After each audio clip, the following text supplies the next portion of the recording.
Yeah.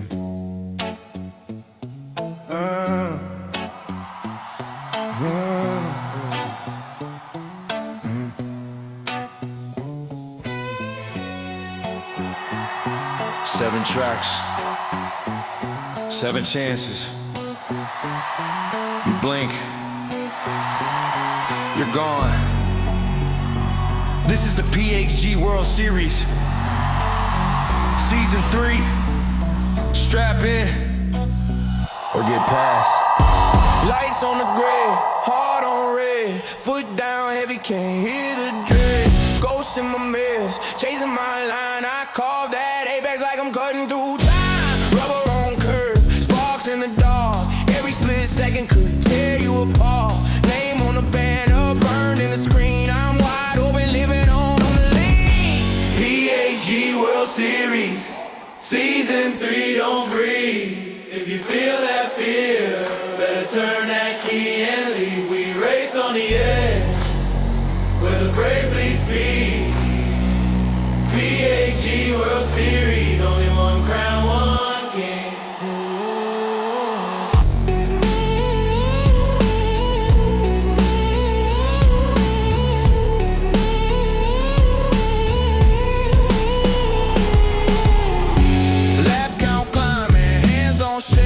Draft on my tail, let them suffocate.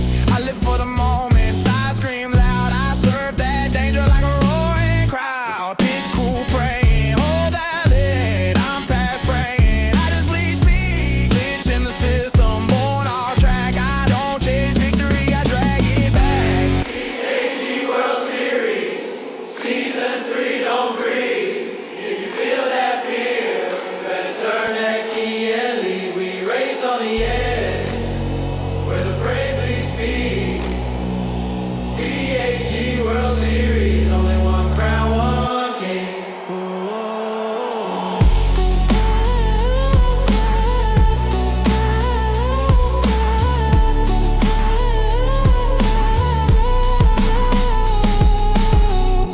3 laps left, 2 fists tight.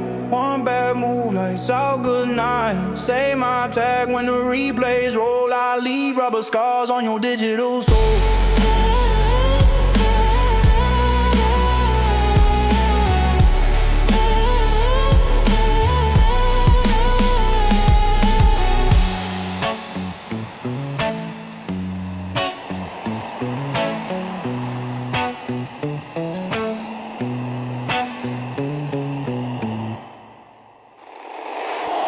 Yeah.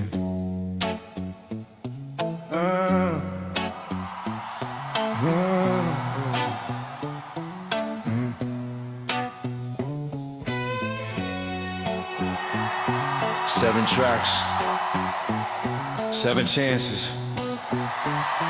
You blink, you're gone. This is the PHG World Series, Season 3.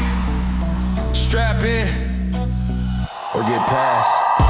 Lights on the grid, heart on red, foot down heavy, can't hear the dread. Ghosts in my mirrors, chasing my line. I carve that apex like I'm cutting through time. Rubber on curve, sparks in the dark. Every split second could tear you apart. Name on the banner, burned in the screen. I'm wide open, living on the lean. PHG World Series, Season 3, don't breathe. If you feel that fear, better turn that key and leave. We race on the edge, where the brave bleed speed. PHG World Series, only one crown, one king.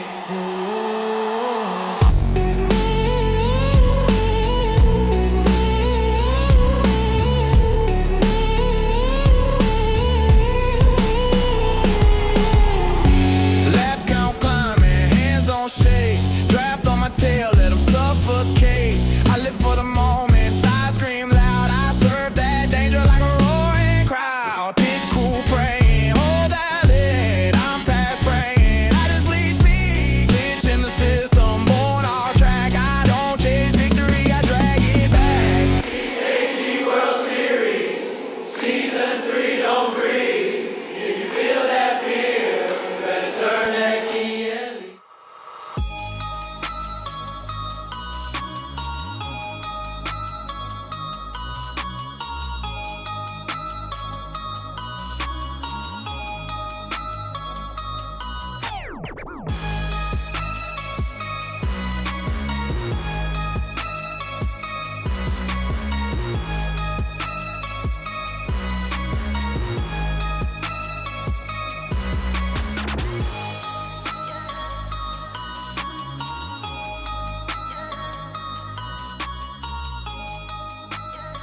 YouTube, y'all ready? Y'all ready? Ready? Welcome to it. PHG World Series, baby. Yeah. Yeah.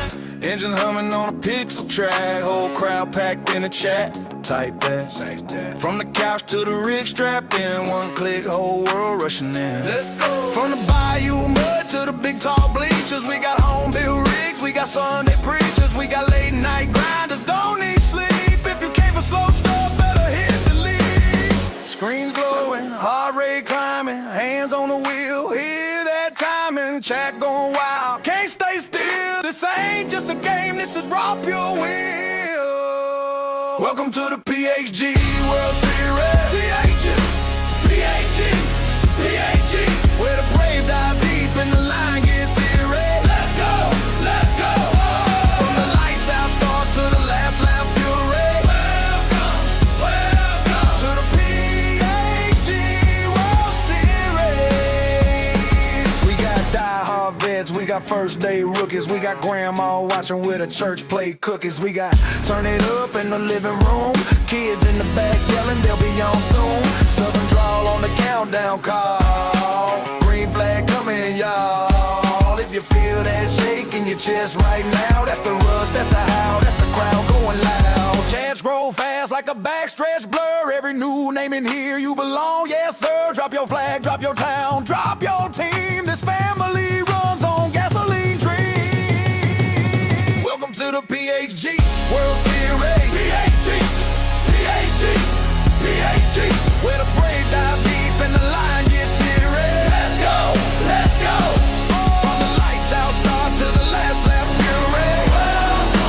Welcome to the PHG World Series. Turn your volume up. Feel that flow shake. This is more than a stream.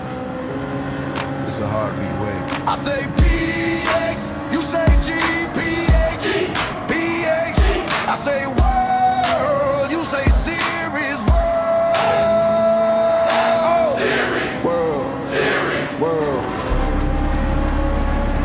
Grip that wheel, don't blink, don't flinch. Inches from the wall, every lap, every inch. From the front row kings to the back row ballers. I'm a sim race soldier, stand up, holler. Welcome to the PHG World Series. PHG, where the brave dive deep and the line gets serious. Let's go. From the lights out start to the last lap fury. Welcome to the PHG World Series.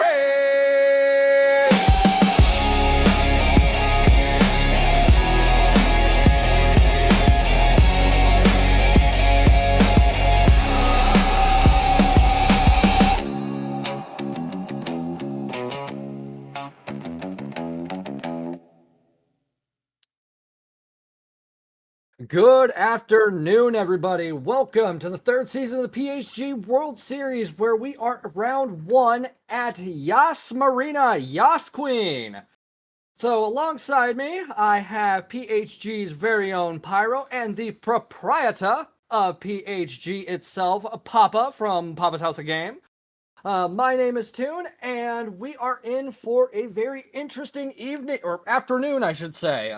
We have splits 2 and 4. Splits 1 and 3 were on last night on this channel, of course.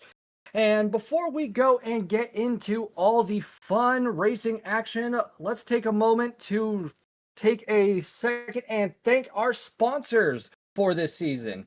So tonight's PHG World Series broadcast is proudly supported by 4D Racewear. 4D Racewear redefines racing comfort and performance, engineering for speed, designed for durability, and built to move with you through every lap, turn, and finish line in style. Stop by their website to shop some of their awesome racewear and check out their socials to show them some love. And if I remember correctly, Papa, aren't you also sponsored by these lovely people? Would you like to say a couple words? I am. They've got some great gear. I've got gloves, I've got shoes, I've got jerseys. 4D, an awesome freaking sponsor. And Now, following you guys, gets PHG Racing Socks. Yep, I got to get some racing stuff. Yes. If you use the discount code capital PAPA 10 little X, get a 10% discount on anything you order. There you go, folks. Go to 4D Racewear, use that promo code Papa just mentioned, get yourself 10% off, and get some PHG themed racing apparel. We also like to take a moment to thank Lithograph Comics, your destination for discovering and collecting great comics. Greg, aka Litho, is a comic book fanatic, historian, and lifelong collector. Sharing the journey, pickups, and occasional holy grail item, you can find Lithograph Comics on Instagram. Also want to take a moment to say thank you to VXD GFX. Clean visuals you are seeing tonight are, and also throughout PHG's third season, are powered by VXD GFX. For graphic design and digital visuals, you can find VXD GFX online. Links will be in the description. Also wanted to give a big thank you to the Mist Chronicles by Lawrence Brown, aka Tuzzenbox. Join Mist on his journey home to hone his skills as a deadly swordsman and protect the mainlands. Blending creative worlds and immersive storytelling, you can explore the works of our good friend Tuzzum by finding his chronicles on Amazon. And a big thank you to all of our sponsors for this evening. Now let's go and take a look at the racing action for tonight. I got to get those books from Tuzzum. Those actually sound Do you very think we intriguing. Do you think we get free copies because we're I don't helping know. plug it? Probably Well, should. it doesn't. That'd be the best thing. If you're watching, like, can you hook us He's up in with the at least chat. PDFs? Like, yeah, Right. come on, hook us up. Anyways, don't- round hey, we one, don't we have are at PDFs. Yas. Nice. We don't Anyway, need PDFs. We need autographed copies. You know what? Yeah, autograph hardcover copies. I want to put those on my bookshelf. You'll Now, put those behind we my sim are- rig. There we go. Shameless plugs, product placement. It's good for business. Now, for round one, we are at Yas Marina, the good old Yas Queen, for 23 laps. They will be on racing hards and racing medium tires with 5 times tire wear, 3 times fuel consumption, and they will get to race in either the AMG or the BMW. There's only one correct choice here, folks. It is the Mercedes. So, if you're not in the Mercedes, we'll be judging you. Everybody will be judging you. It says a lot about your character. Pick AMG. Well, Unless it costs you now- McNaughty, then you have to drive the BMW. Right? Listen. He employs me. I can't say anything, but I am. As we take a look at this split board, I will say it is actually an overwhelming number of AMGs over on the right-hand side. We've only got, 2 BMWs, so we've got 2 people to have problems with. Now, Four. looking at second splits, driver line 4. 1, 2, 3. Nope. Well, maybe. I don't know. Either way, for the second split, our driver lineup consists. Oh. Okay, yep. Apparently things were. Oh, okay, I see. Yeah. So we've got FAF Wade, who has no common decency in the BMW Z4. We have FAF Slowpoke Rods, who doesn't use his turn signal in the BMW Z4. We've got PHG Depoy, who will find any reason to cut you off in the BMW M6. We've got PHG Vetterdan in the AMG 20, with Shaggy Doo as well in the AMG 20. VIP Left to Pass You in the AMG 20. T-Rex Arms AMG 20. PHG Flux in the AMG 20, PHG Jersey in the AMG 20. Take a drink every time I say PHG and or AMG 20.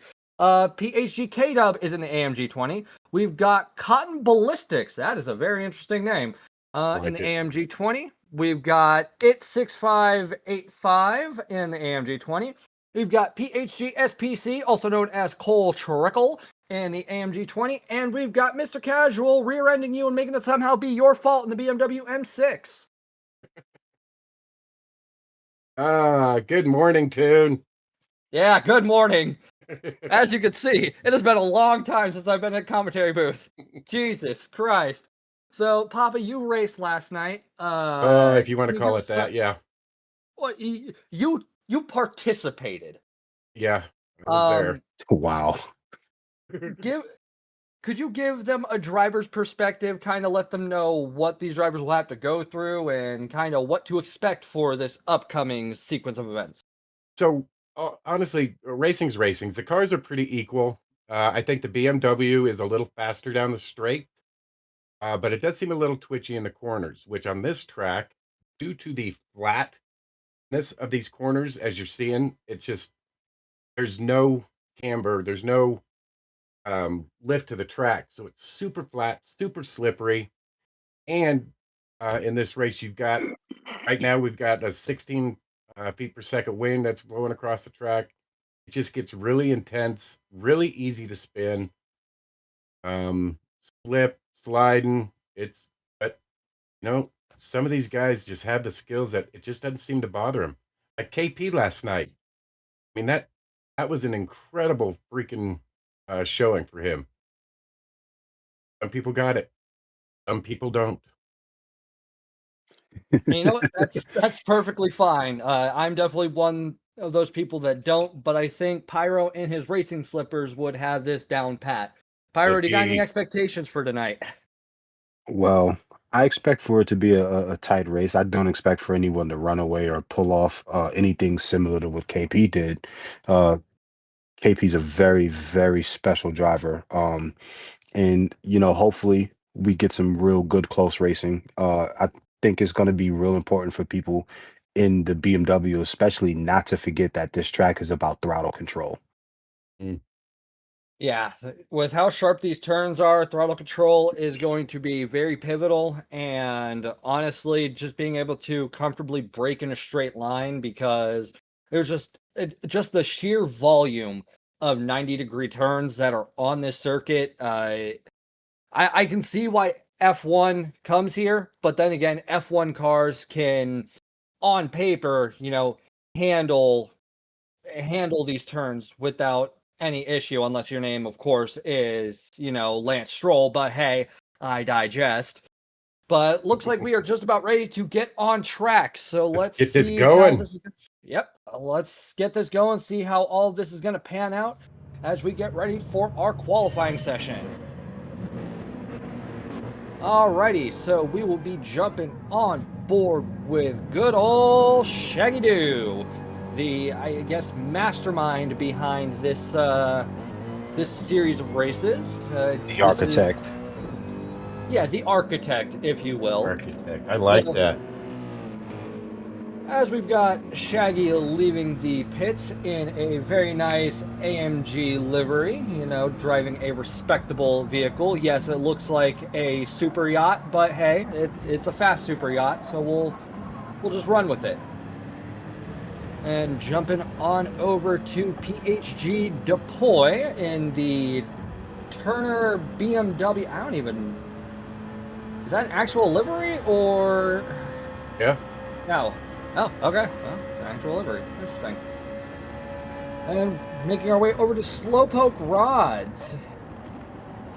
Trying to make sense of this. I see a T-Mobile. I don't know. I can't really make heads or tails of this livery, but I mean, it's definitely not bad to look at. This logo reminds me of Twisted Sister logo. I could... Racing. Yeah. Reminds me of Twisted Sister. Showing my age there. Sorry. I understand Twisted Sister, but then again, I also just listen to more classic music, so I guess it makes sense. And we've got two perped out cars right here. We have K-Dub in a nice silver and purple Mercedes. Honestly, not a bad color pairing right there. And Mr. Casual in a Hot Wheels BMW. And let's just hope he doesn't drive it like it is a Hot Wheel. Coming around into the sweeping left-hander will be FAF Wade in the blue and white BMW. Same livery as Slowpoke, I think. Different color. The blue and white BMW Supra. Let's see here. And we've got Jersey going way off. I don't believe that is the racing line. Taking a look at IT6585. Sorry, that one took me a minute to figure out how to go about saying. Looking at Cotton Ballistics in the nice Gradient AMG. No BMW on the side. You see that? We've got VIP Left to Pass You in the VIP Racing red and black gradient AMG, and we've got a Tim Hortons AMG from our resident Canadian, or one of our resident Canadians, I guess I should say. Let's see. Oh, and we've got a Jurassic Park livery on the Mercedes. I think there's actually, I've seen a couple of the old Jeeps that have that Jurassic Park design in the city I live in. It's actually pretty cool to see, but it raises the question of who in God's name is actually going to unironically buy one of those. Now, as we take a look at Shaggy Doo, who is on his hot lap, currently leading the charge at the moment, and let's see if he can set a very formidable race time, something that the other drivers will have a bit of difficulty trying to catch up with. I think you're going to have Oh, God. I think you're going to see a few drivers in the 156s, probably some 155s. I'll be interested to see if we can hit a 154 in this qualifying session. You know, it would be interesting to see Shaggy going way off. Is that the racing line, or is everybody just going off? He's cheating. Oh. Shaggy's cheating. It is the line. It's not it probably wouldn't be a normal line, but in this case for GT7, it's the line. Shaggy's obviously cheating. Yeah, you know what? I need a stewards inquiry on everybody that qualifies and takes the egregious line. Oh, and slowpoke rods. Stewards will be having a chat with you. As will Mr. Casual. Stewards will be knocking on your door later this evening. Oh yeah, I'm telling you, they're all going to do it. They're all going to do it. Racing is a cheater sport. Like Talon said in chat, the line is what we say it is.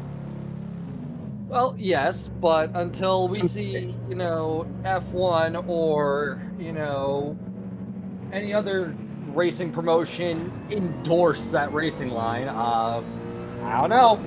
Okay, well, it's up for debate. And to repeat what Chuck just said, it's the NASCAR line.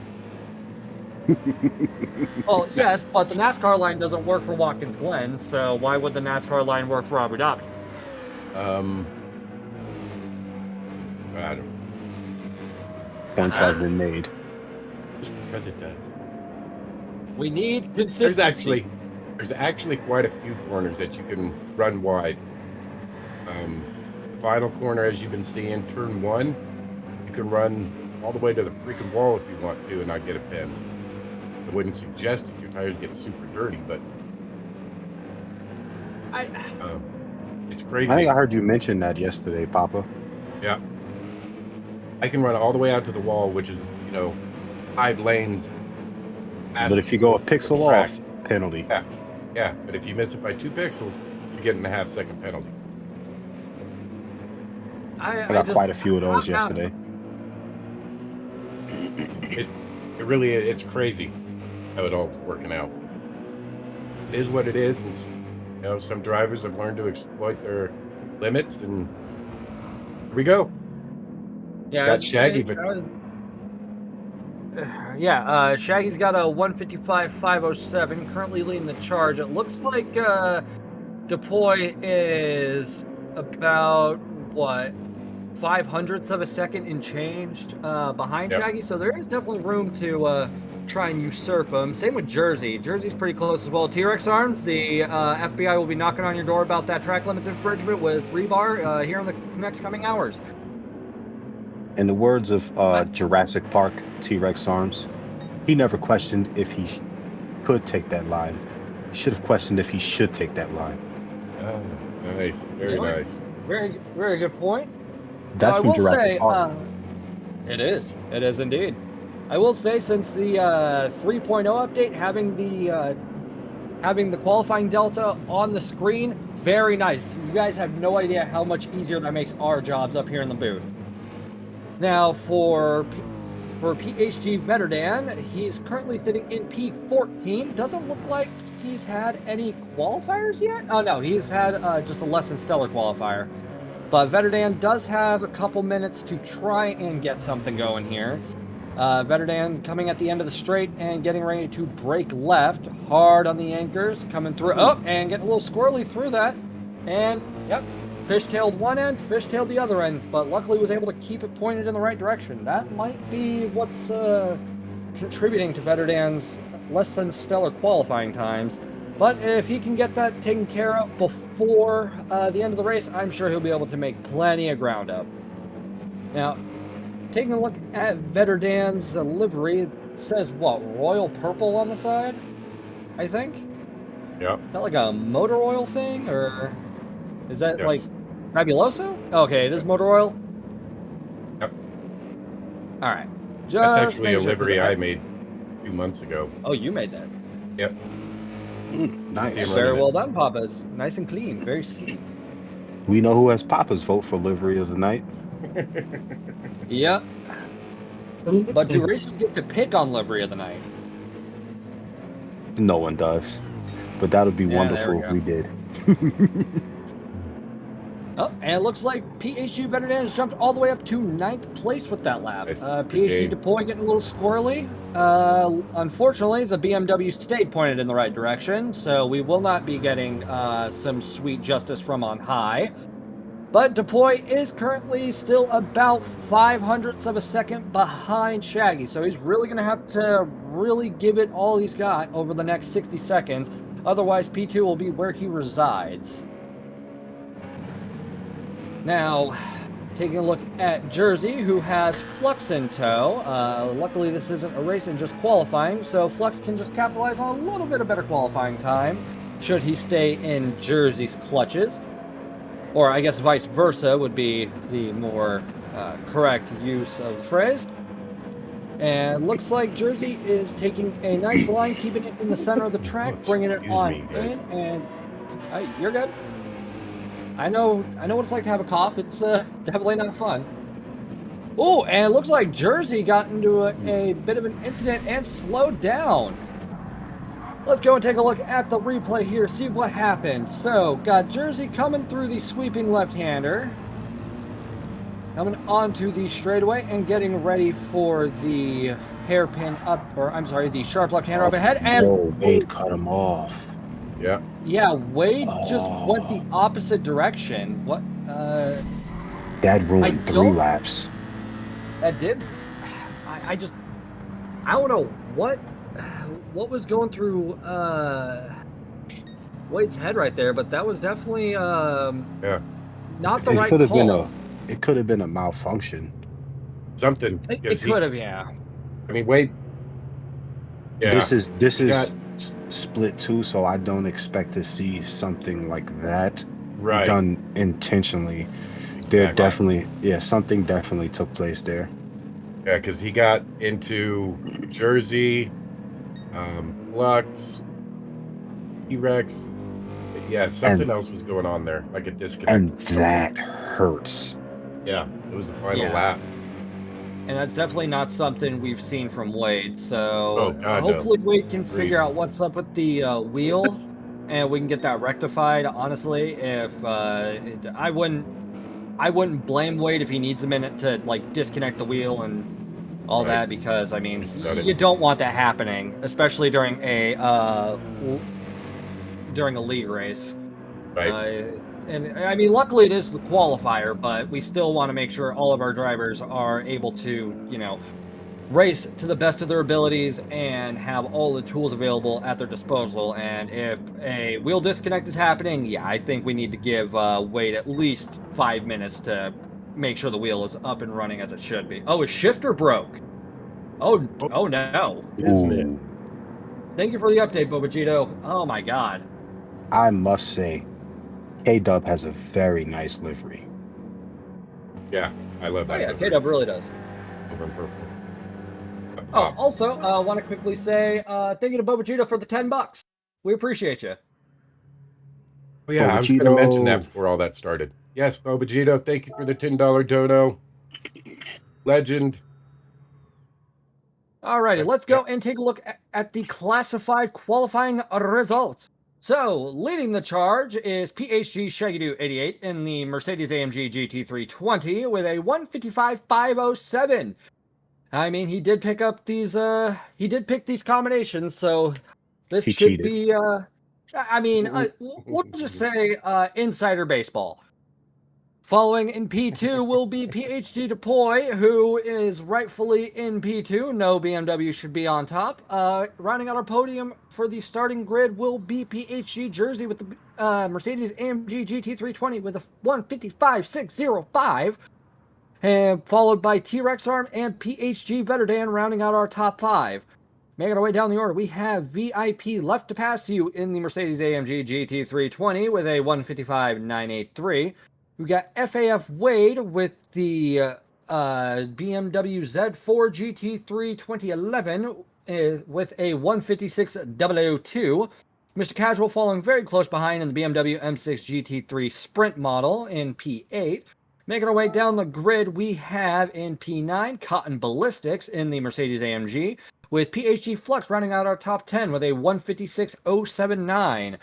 Making our way down the grid, we've got PHG K-Dub in the Mercedes-AMG GT3 2020, followed by It's 6585 and FAF Slowpoke Rods, and PHG SPC surprisingly rounding out our starting grid with a 156.483.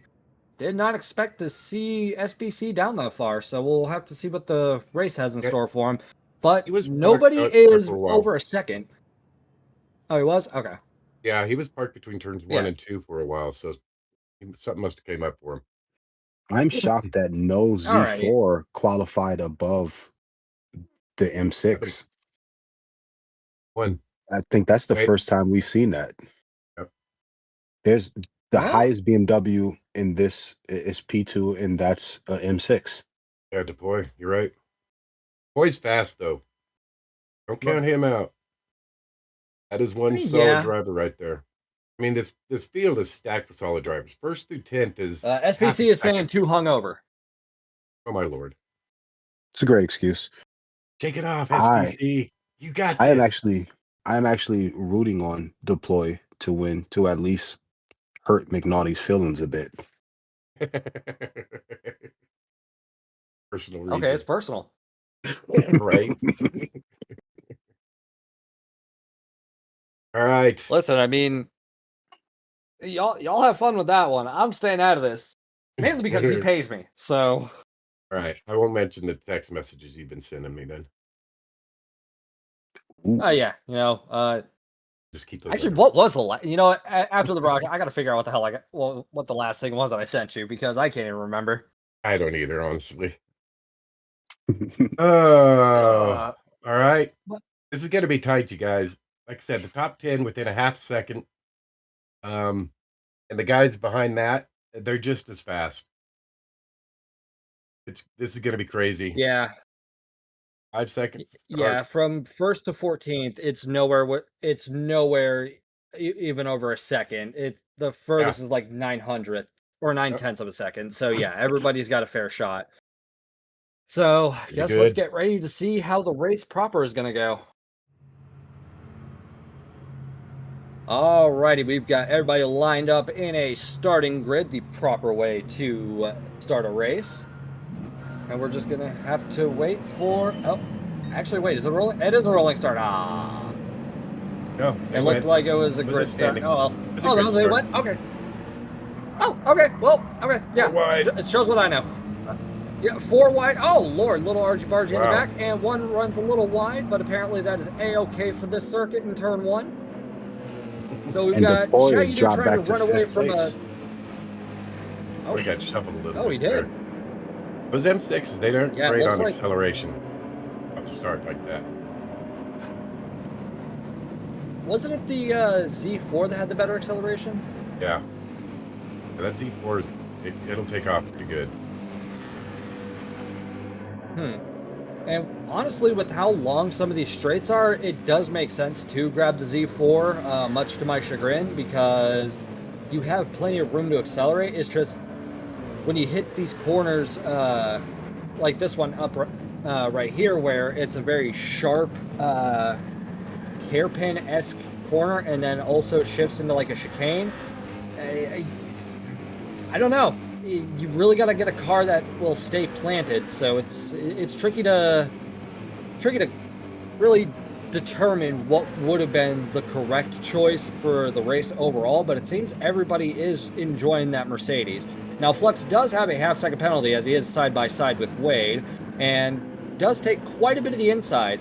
And now I do hope Flux doesn't decide to try and battle for positions because, well, battling for positions with a half-second penalty is a moot point.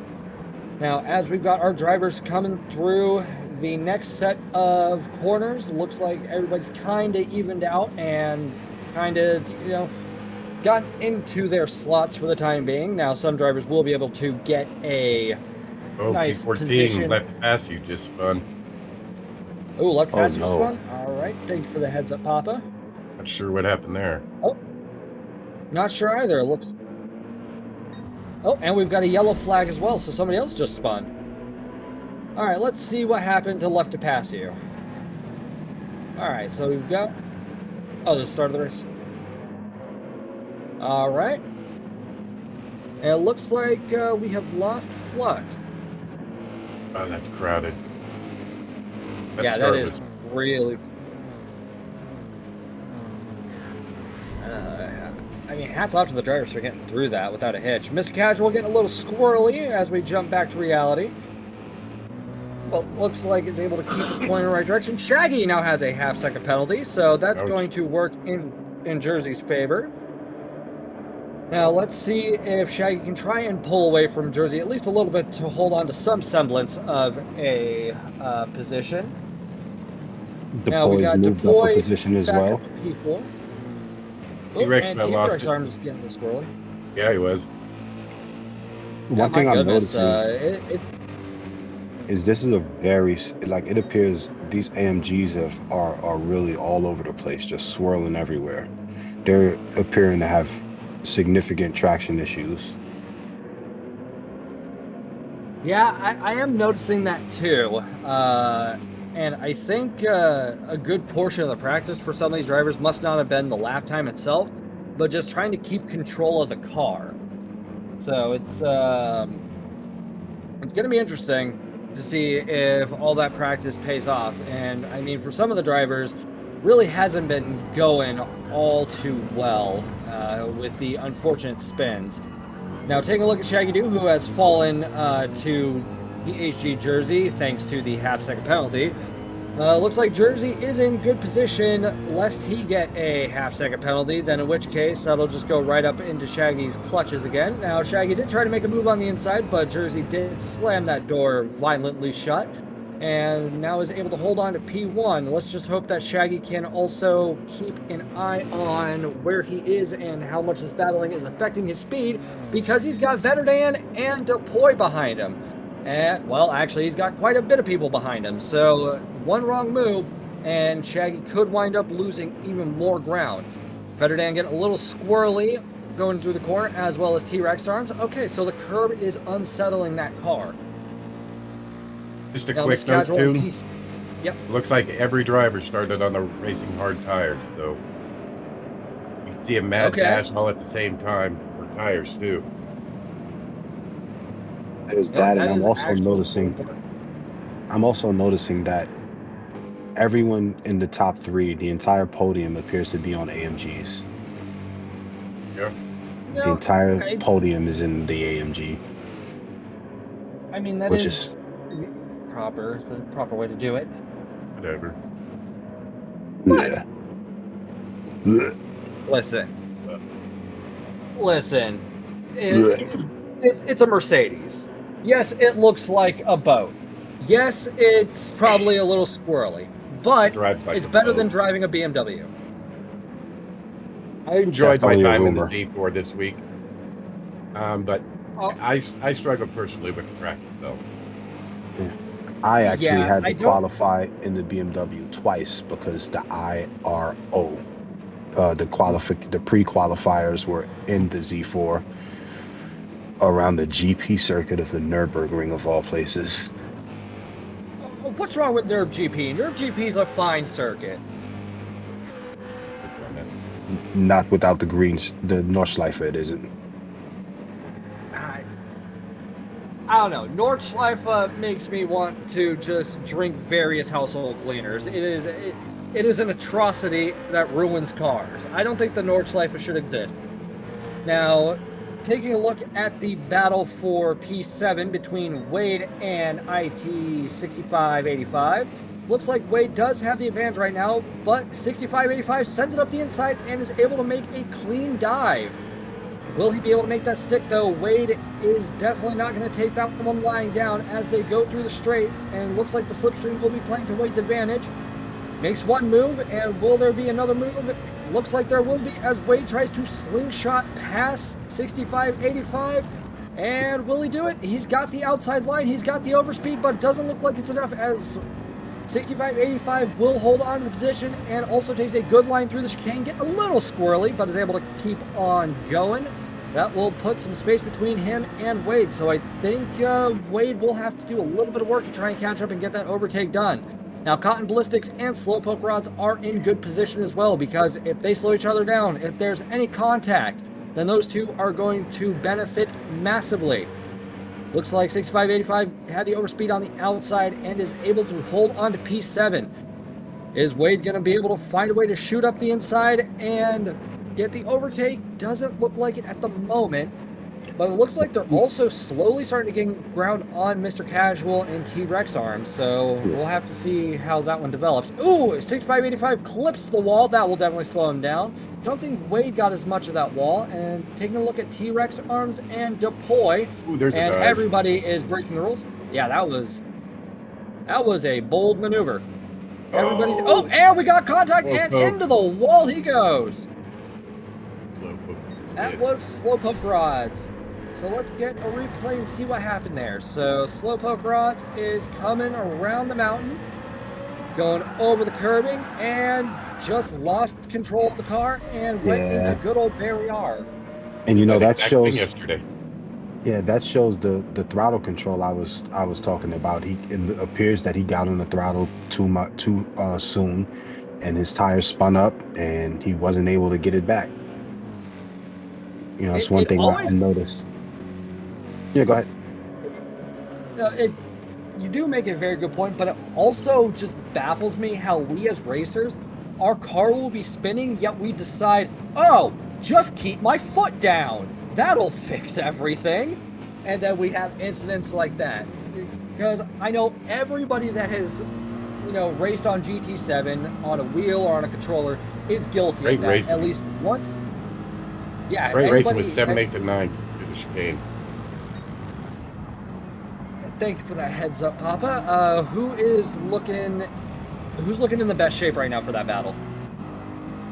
Wade just got by at 6585. But Cotton Ballistics definitely putting pressure on both of those guys right in front of him. Oh, perfect. So Cotton Ballistics might be able to get a 2-for-1 special on that one. You might. So, let's see, coming through the corner, we've got Wade and it's 65. Now, it's going to be an interesting battle, just like we've got a nice 3-way shootout for P4 right now. Looks like T-Rex Arms is trying to size up Deploy, but Deploy is holding a very nice defensive line. Is everybody going to keep the car pointing in the right direction? Looks like it. So T-Rex Arms will be trying his utmost best to try and catch back up to Deploy, who was able to pull off a little bit of a pull away. Now, Wade is definitely getting some ground between himself and 6585, so that means Cotton Ballistics will only be able to try and get one position at this current juncture. Coming in, and it looks like everybody's still staying single file, but we do have the long straightaway coming up, so the slipstream will be very beneficial for any drivers involved in this one. Cotton Ballistics getting rather close to being side-by-side with 6585, and doesn't look like he had enough momentum to try and get fully into a 2-way shootout. But coming towards the tail end of the straight, will Cotton Ballistics be able to have enough slipstream to get the overtake done? It does not look like it. So coming into the chicane, and Cotton Ballistics takes a tight line, and looks like 6585 clips the Pollard, and no change in positioning or momentum. But I will say, Wade is definitely looking a little smaller in the windshields of those two drivers. So I think the battling may be slowing them down a little bit, or Wade is getting some momentum. A little bit of a nudge there, saw some tire smoke, and Cotton Ballistics is able to get the overtake. But due to a cheeky cutback from 65.85, be it from momentum or just show sportsmanship, 65.85 will be able to hold on to P8 at the end of the day. But SPC is within 4/10 of Cotton Ballistics, so it might be a little dicey. Jumping on up to T-Rex Arms, who is about a second behind Depoy at the moment and has a half-second lead on Mr. Casual. We're going to have to see if I've been watching this Casual battle, and these two have been going at it. T-Rex and Mr. Casual. You know, one thing that I'm noticing is we're not seeing a lot of people willing to work with each other.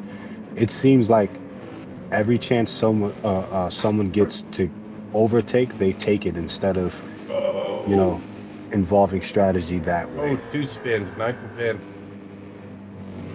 Oh, 9th and 10th spun out? Yep. All right. Run us through it, Papa. They were just kind of battling coming out of turn 1 here.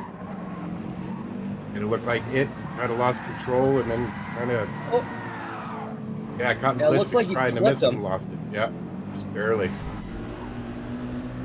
Yep, an unfortunate racing incident, just a little bit of overlap. It can happen to anybody. Hopefully these guys can bounce back and get back up where they should be.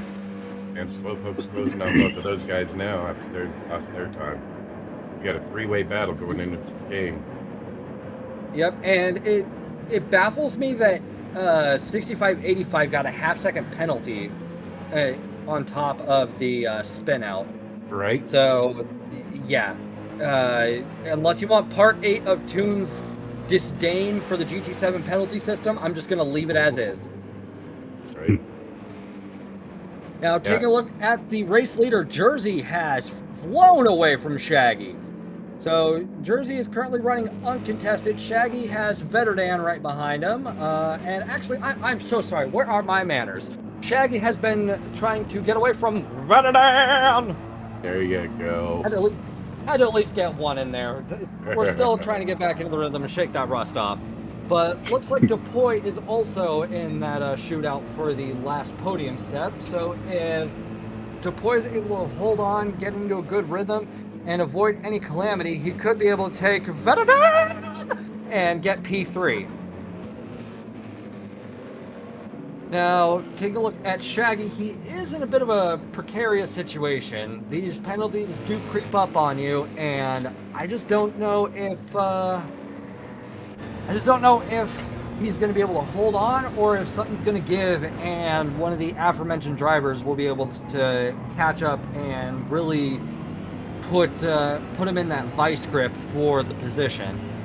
Now take a look at Mr. Casual, who is about 3/10 behind T-Rex Arm at the moment. Looks like T-Rex is driving rather comfortably, but I know Mr. Casual will be trying to get at least that top 5 position. Coming into the braking zone. My question is, what should Shaggy do in this situation? Where Shaggy is battling Vetterdan, and it appears that it's costing him to lose Jersey. It's helping Jersey pull away. Should Shaggy continue to battle with Vetterdan, or should they try to work together to attempt to catch up to Jersey and potentially, move up in the ranks? I think that's the big question for today. I've been commentating Shaggy's races for a couple years now, and it's hard telling what goes through his head, because he could decide to cooperate, or he could, double down and just try and defend the position. It really all depends on how he's feeling. And I mean, given his hardware that he works with, because he is on a controller and automatic transmission, there are some variables that have to be taken into consideration. So I think Shaggy might try and cooperate and catch back up to Jersey, but since he also has Depoy behind Vetterdan, defending might be the right call. Shaggy's starting. He's pulled away. He's pulled away from Vetterdan. Yeah, and he actually took about 4/10 off the time into Jersey. So All right, so looks and like ran his Shaggy's just been trying to catch up. Yeah. I think the poi might have made an attempt on Veterdan, and that maybe gave Shaggy the leeway to pull away a bit and to start attempting to catch up to Jersey. Yes, I mean, but it looks like Jersey is, I don't know, Jersey's in a really good rhythm right now. So unless he has a hiccup, he sneezes in a corner, gets a foot cramp, or, gets stuck thinking about, I don't know, the New York Stock Exchange or something, I think Jersey's going to be just coasting for a while until it's time to go into the pits. yeah, Now, but I would also like to say that there is another scenario, which is, Shaggy did qualify in P1 here, so it could be those extra few tenths that Shaggy's faster than Jersey could be enough to, bring the battle in as well. yeah, I don't know. I guess the only thing we really can do is just wait and see. Because, I mean, Anything this can is happen. racing. Yes, anything can happen. I've been saying that for a couple of years now, and I have seen, well, everything short of a full-on miracle happen. So, I mean, anything is within the realm of possibilities. For all we know, our drivers could decide to be French and go on strike on the start-finish straight and just line up single file or something. Who knows what's going to happen. Now, looking at Depoy, who is about half a second and closing at the moment to Veterdan, it's really been a game of tug of war between these two. So I think Veterdan doesn't have too much to worry about. I think he might attribute it to the Papa-made livery, giving him a few extra horsepowers. Might need to check the car after this one. Yeah, right. But I don't know. Veterdan get a little squirrely. I may be cursing this man. But you know what? We'll see what happens. Veterdan. No. What happened to Shaggy? I don't know. He must have lost control of the car and just slowed down a little bit, because those AMGs do get really squirrely in that corner. Now coming through the chicane. All right, and looks like production is going to try and get us a replay of what happened. Nope, doesn't look like it, but Shaggy has fallen into the clutches of Veterdan, and it looks like Depoy might be getting him as well. Shaggy is on the inside, but it doesn't look like it's going to be enough. Oh, wait, I might be standing corrected. I do stand corrected. My apologies, folks. We are human. We do make mistakes, and Shaggy is able to get onto P2. The pressure is mounting. Has moved up into second place. Into third place. Into second. Nope, now it's second. Second. Yep, so we're going to have a three-way shootout for these last podium steps, but that has benefited Jersey, because Jersey is about 6 seconds ahead of this pack. So with Shaggy Doo falling into P4, deploying P2, and Veterdan still in P3. A little bit of contact, and Veterdan's getting squirrely, but is able to save it. Shaggy will get back up into P3, but T-Rex Arms gets a little squirrely, and now it's a four-way shootout for P2, potentially. And looks like, let's get another look at this. So Veterdan coming up the inside. Just a little bit of a tap, nothing to worry about. And looks like Shaggy having a teensy bit of overlap coming through the corner. Onto the brakes, Veterdan runs a little wide and just accidentally is a passenger and bumps into Shaggy, falls into P5 as well. Accidentally bumps into T-Rex Arms. Good God, it is all unfolding here, but no damage and nobody fully spun. So I guess we could just call this some rubbing and racing. And you said K-Dub's in the pit? K-Dub's in the pit, and looks like he's been saving fuel.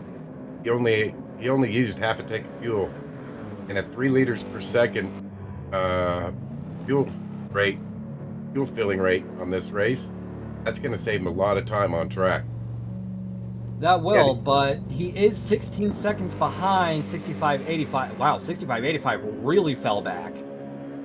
Yeah, he did. That is tragic.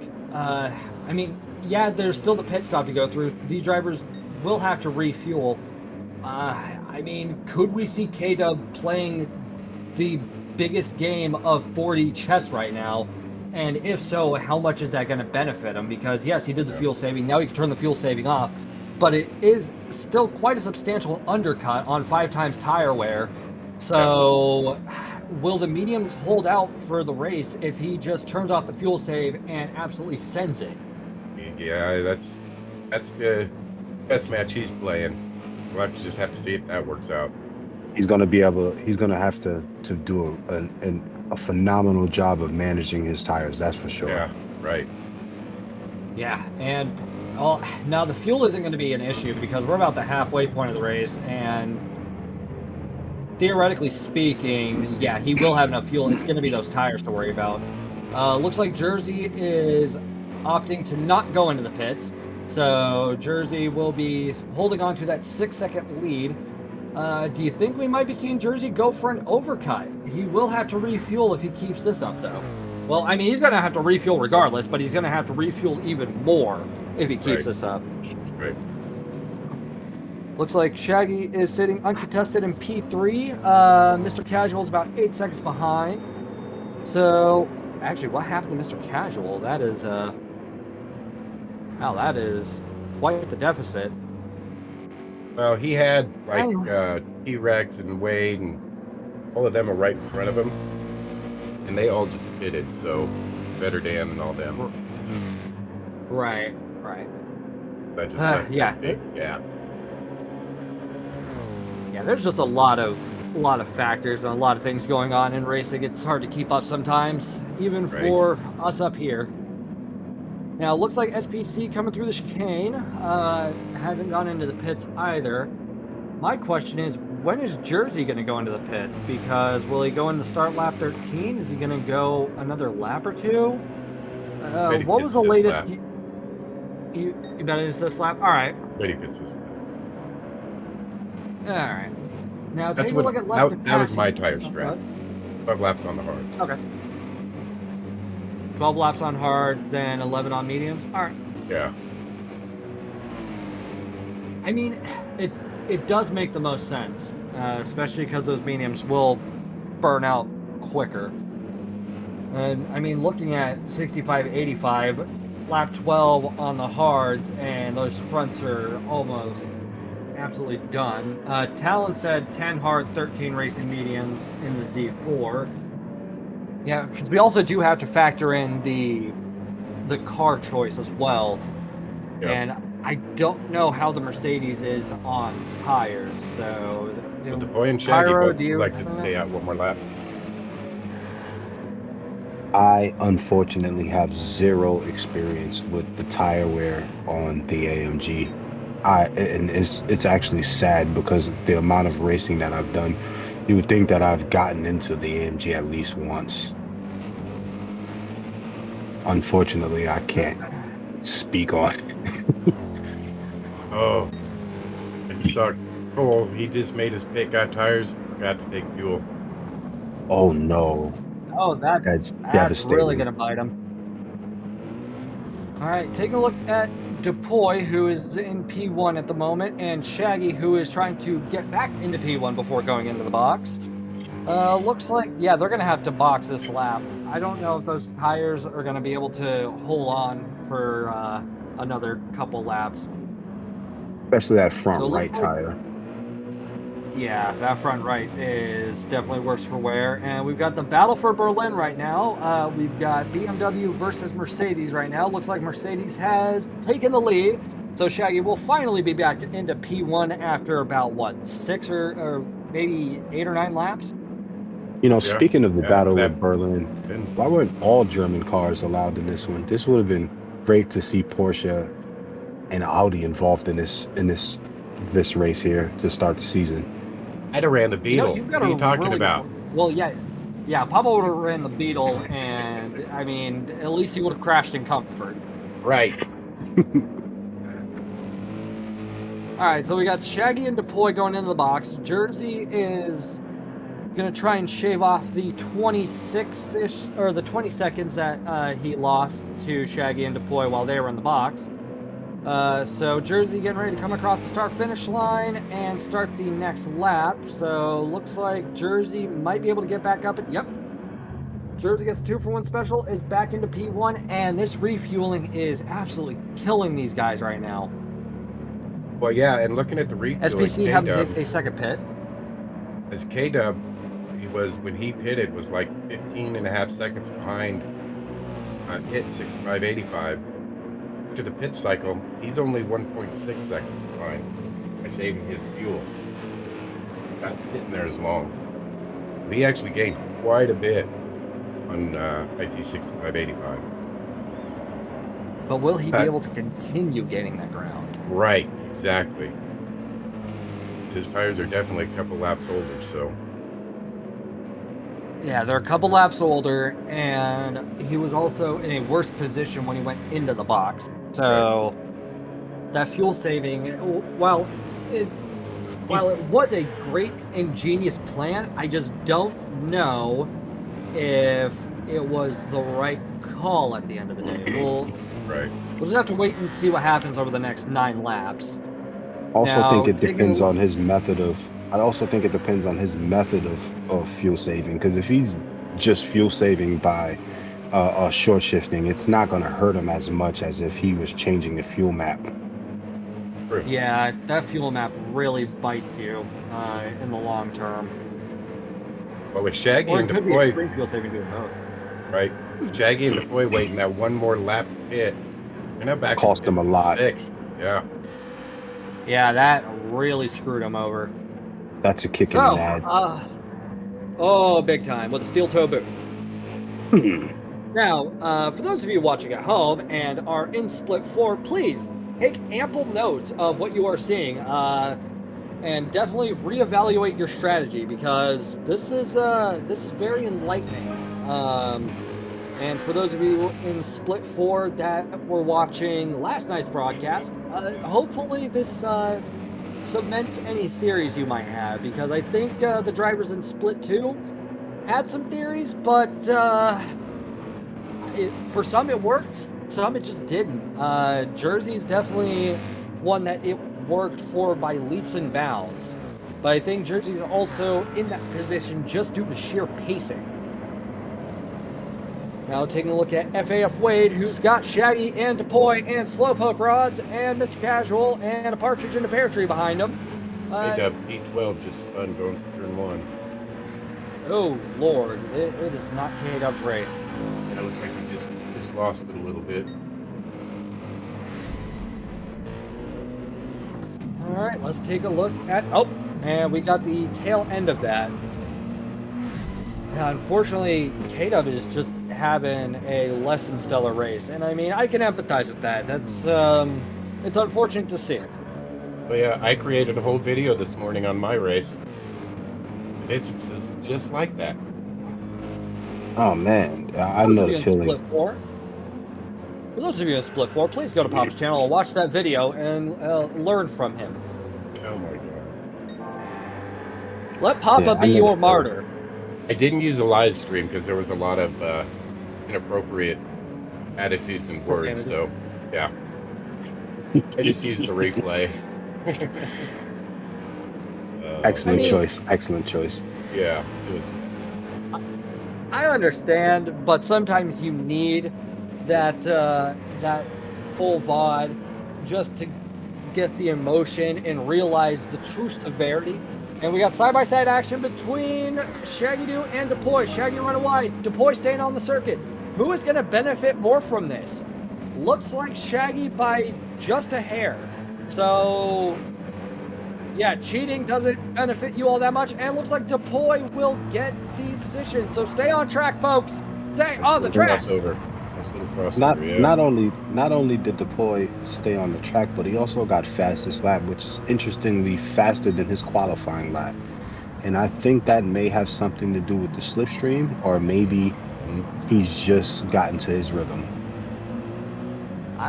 It could honestly be a combination of both. We'll have to see if Depoy can chip away at that time even more and get close into the illustrious 54 territory, because nobody else has actually gotten that far yet. So Depoy will confidently be... Oh, we got a battle for second? Ooh. We've got Veda and T-Rex Arms battling for P2 at the moment. And it looks like T-Rex Arms is trying to pull away, but I don't know if it'll last, because we do have Slipstream in play right now. And I do also want to make special note that Jersey is a whopping 12 seconds ahead of everybody else right now. Yeah, he's So flying. I don't think we have to worry about Jersey. So T-Rex Arms is starting to lose a little bit of ground to Votodadadadadan, but is also trying to gain the ground as well as comes up into the next corner, and looks like T-Rex Arms. Yeah, looks like T-Rex Arms is only able to kind of hold ground at the moment, but They better not fight too long. yeah.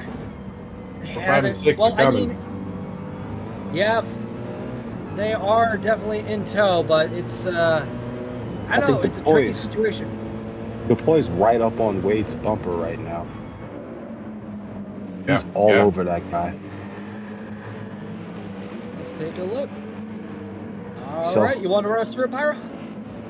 Yeah, so coming, it's really interesting that these turns don't have names, but we're getting real close to side-by-side action here, and it looks like Depoy's going to try to go. Oh, there's a half a second penalty on Wade. Yep. He's going to That lose is that tragic. position. Oh, That's he's going to gonna lose cost that him two. position. Yeah, Cost he's going to two. lose that position at the penalty line. I don't know where the penalty line is, but depending on how close they are, he might have to serve that next lap. So, The I do penalty also- line's right before the hairpin. On that. Oh. yep, back he's serving red- it this red lap. at- So yeah. he's going to lose his position. I do also He's going want to to throw lose out two that it looks positions. like, yeah, that is actually going to be 2 positions, so Shaggy will jump up into P5 as a result. But Depoy did flash his headlights at Wade because of a little bit of contact shortly after getting that, actually immediately after getting the half-second penalty. So, actually, it looks like Shaggy won't be jumping up into P5, at least Yes. not at the moment. Shaggy must have slipped coming out of the chicane because he fell.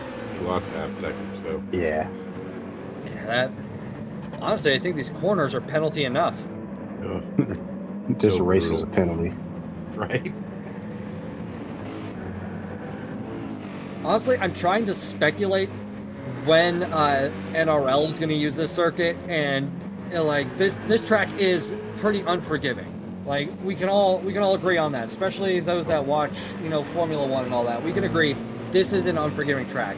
So, what unforgiving car is going to be used on this unforgiving track? So Or at least we'll it's got a have to half wait and second see. penalty. SF 2019. I can see that. It's I like only the SF20. Yeah, it's I want a only truck right. race here. Bring out the Tundras. Someone's gonna Yeah, but flip. it's got to be an engine swap Tundra. And Shaggy moves into P5, so eventually he did get the position. Our leader, Yep. not that Now it it's- matters, does now have the- a half second penalty. Yeah, like that. Yeah.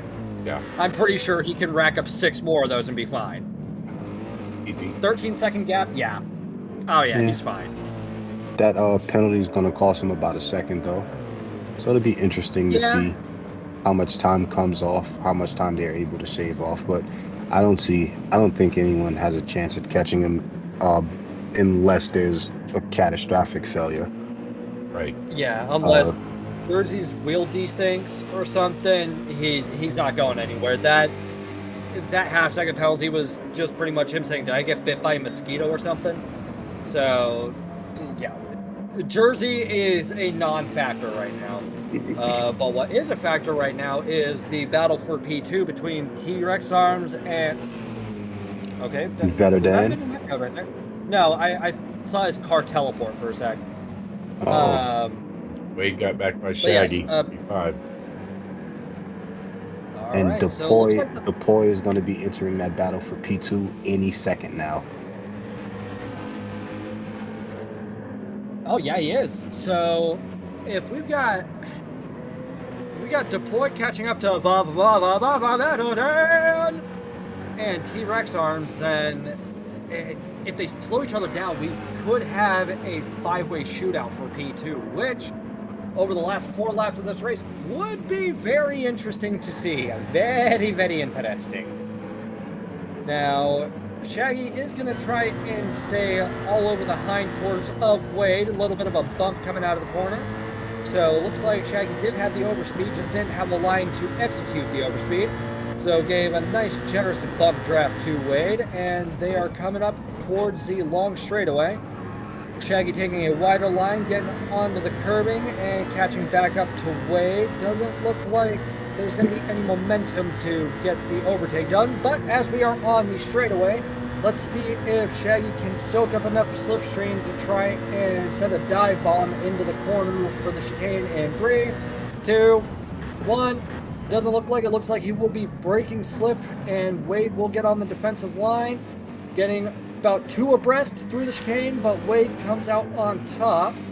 I think that I think that was a misjudgment by Wade going defensive there, because knowing the turn of that chicane, there was almost zero chance that Shaggy would actually be able to pull off an overtake there. I don't even think he would try.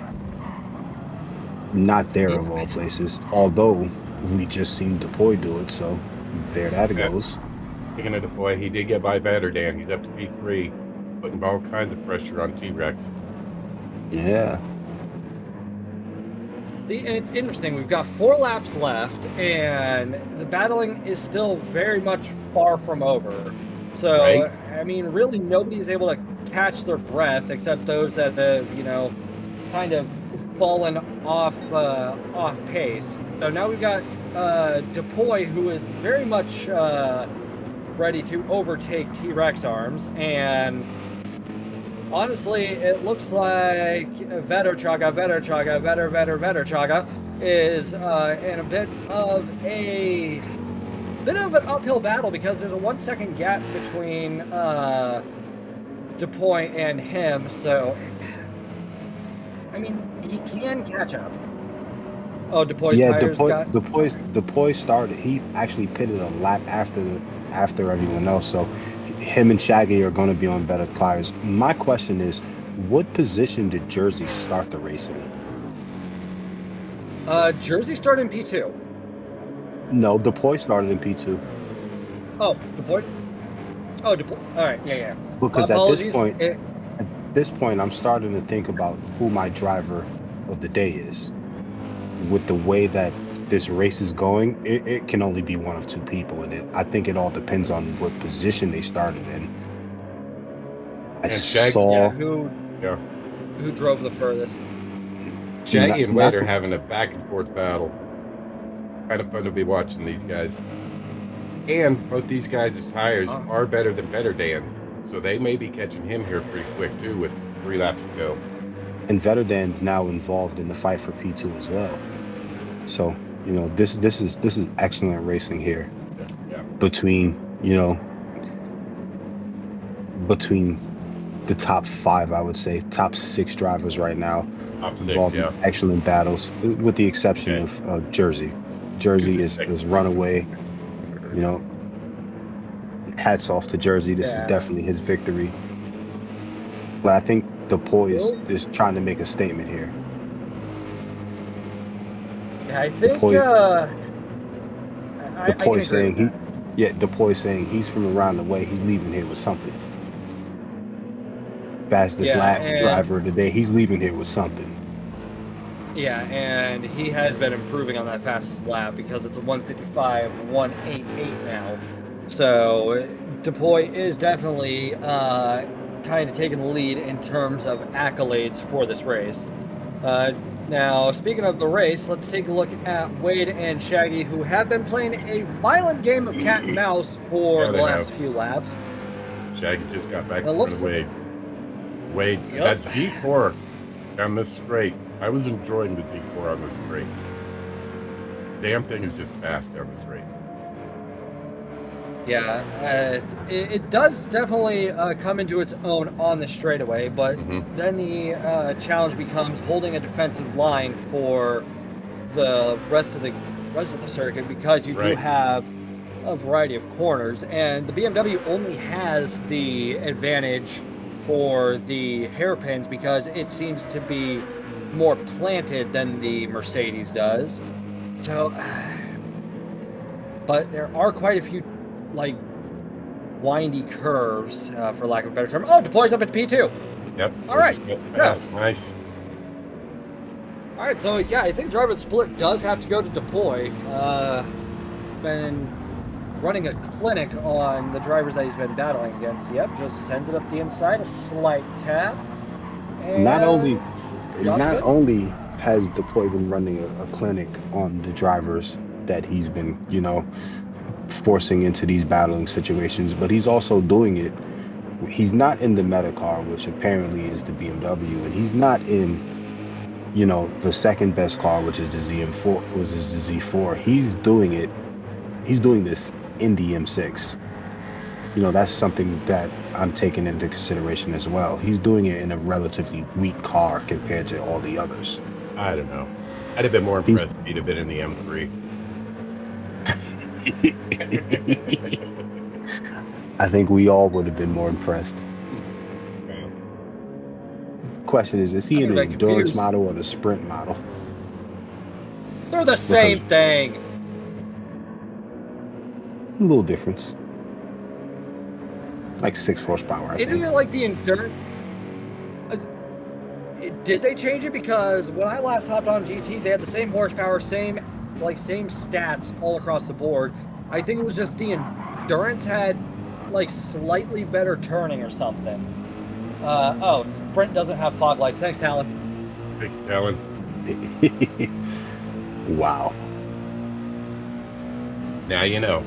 So, yeah, now we know. But yeah, I mean, the endurance and the sprint models are the same. They've only got like 1 or 2 very, very negligible discrepancies. So, yeah, that was... Dan's top right tire is about to fall off. Yeah, that's what I'm saying. He's on the penultimate lap too. Yep. Yeah, he's gonna finish this race on his rims. Wade and Shaggy have just drove each other into the ground trying to get the spot, so their tires are a little worn too. Once again, I've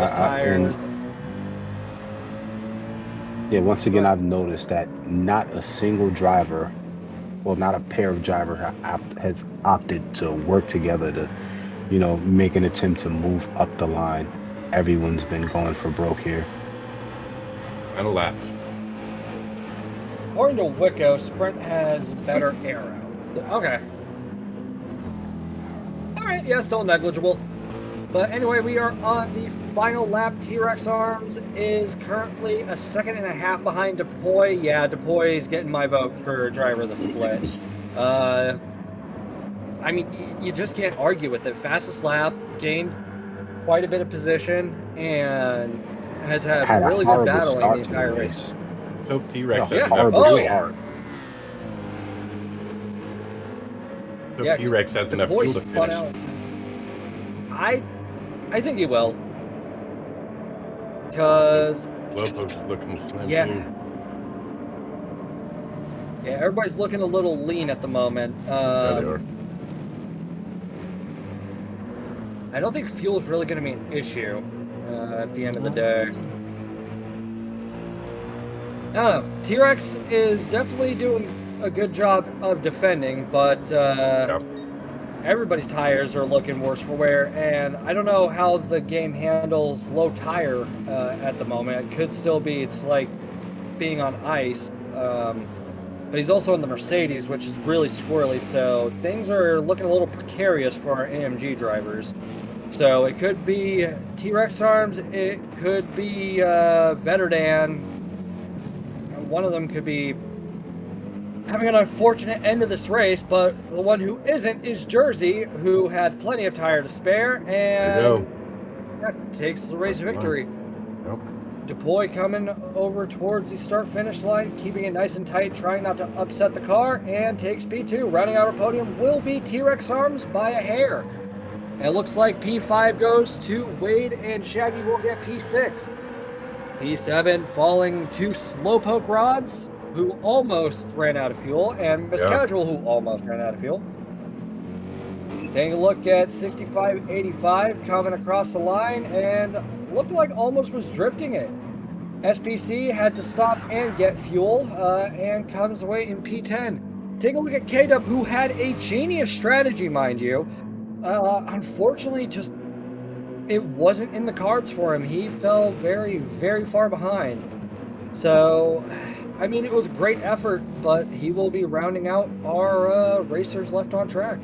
Yep. Kudos for thinking outside the box. Yeah.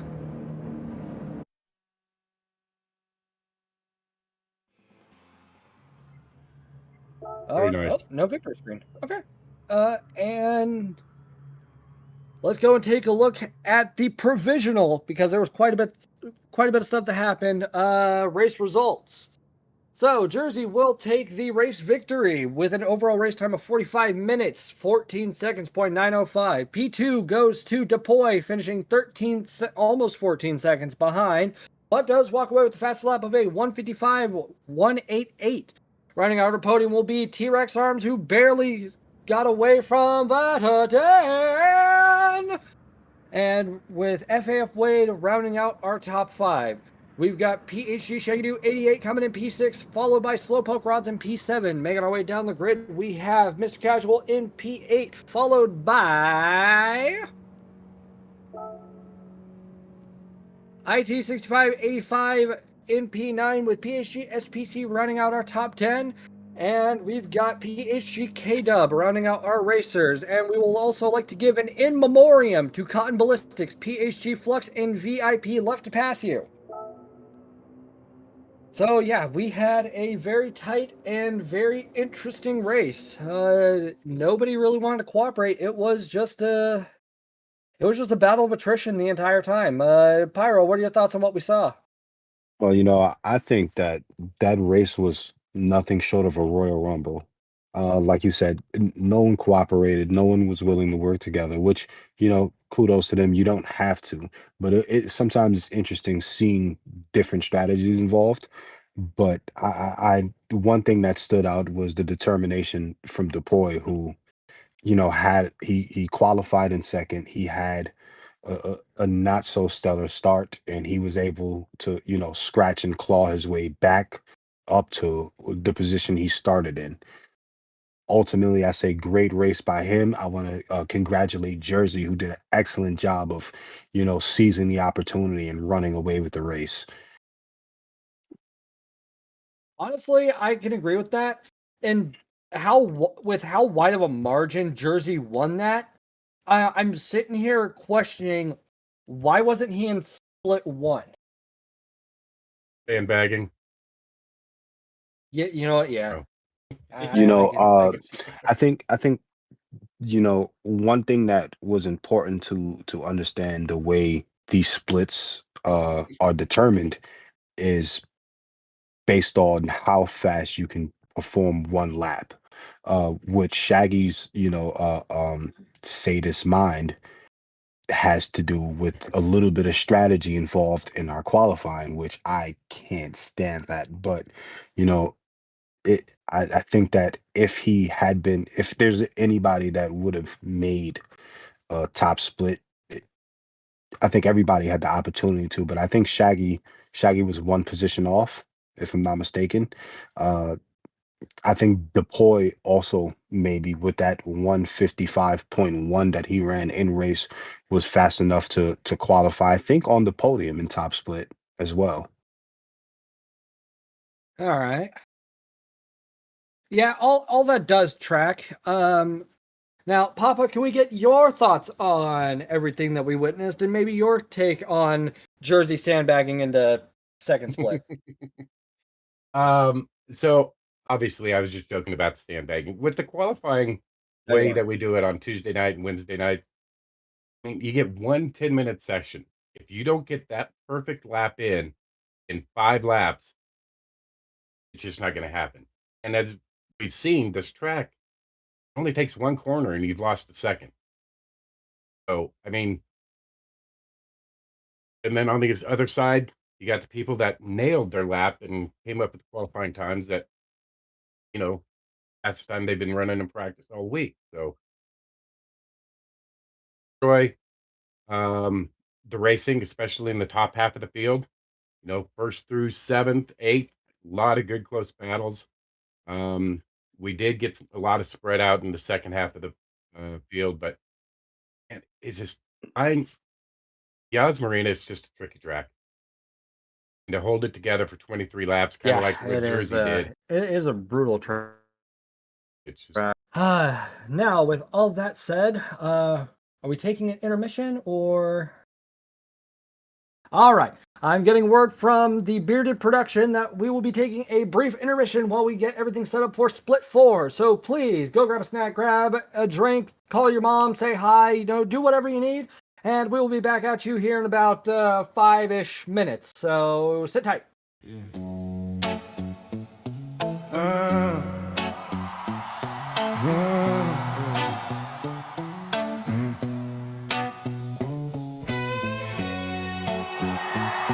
Seven tracks, 7 chances. You blink, you're gone.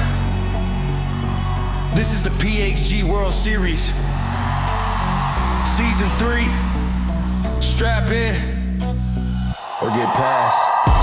Lights on the gray, heart on red. Foot down heavy, can't hear the dread. Ghosts in my mirrors, chasing my line. I carve that apex like I'm cutting through time. Rubber on curve, sparks in the dark.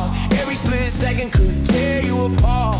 Name on the banner, burned in the screen. I'm wide open, living on the lean. PHG World Series, Season 3, don't breathe. If you feel that fear, better turn that key and leave. We race on the edge, where the brave bleed speed. PHG World Series, only one crown, one king.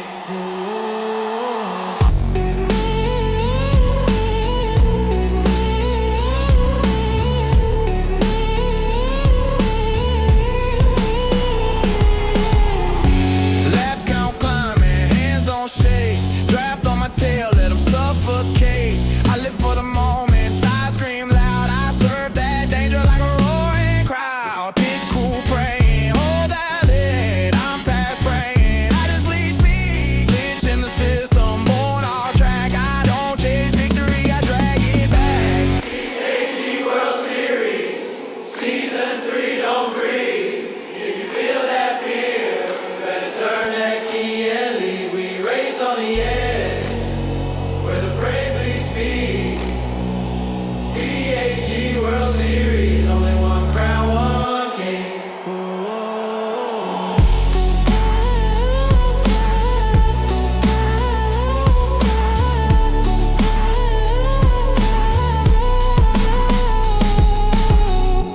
Three laps left, 2 fists tight. One bad move, lights out, good night. Say my tag when the replays roll. I leave rubber scars on your digital soul.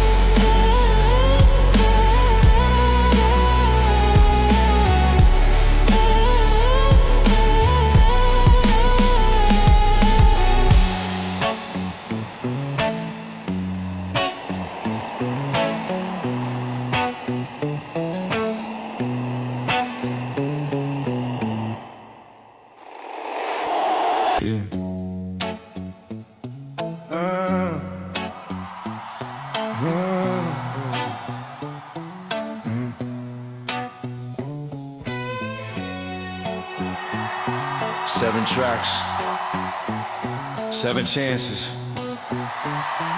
You blink, you're gone. This is the PHG World Series, Season 3. Strap in or get past. Lights on the gray, heart on red. Foot down heavy, can't hear the dread. Ghosts in my mirrors, chasing my line. I carve that apex like I'm cutting through time. Rubber on curve, sparks in the dark. Every split second could tear you apart.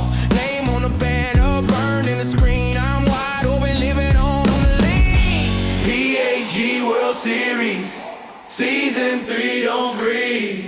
If you feel that fear, better turn that key and leave. We race on the edge, where the brave bleed speed.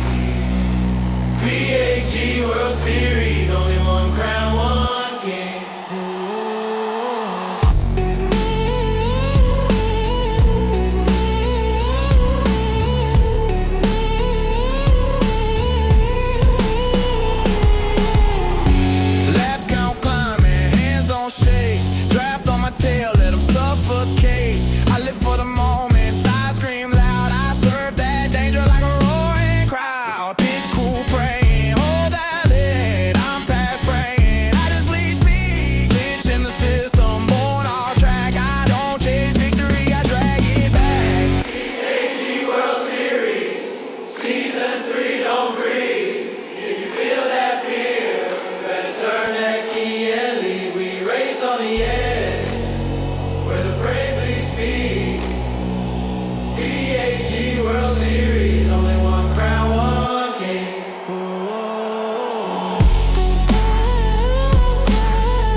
tight. One bad move, lights out, good night. Say my tag when the replays roll. I leave rubber scars on your digital soul.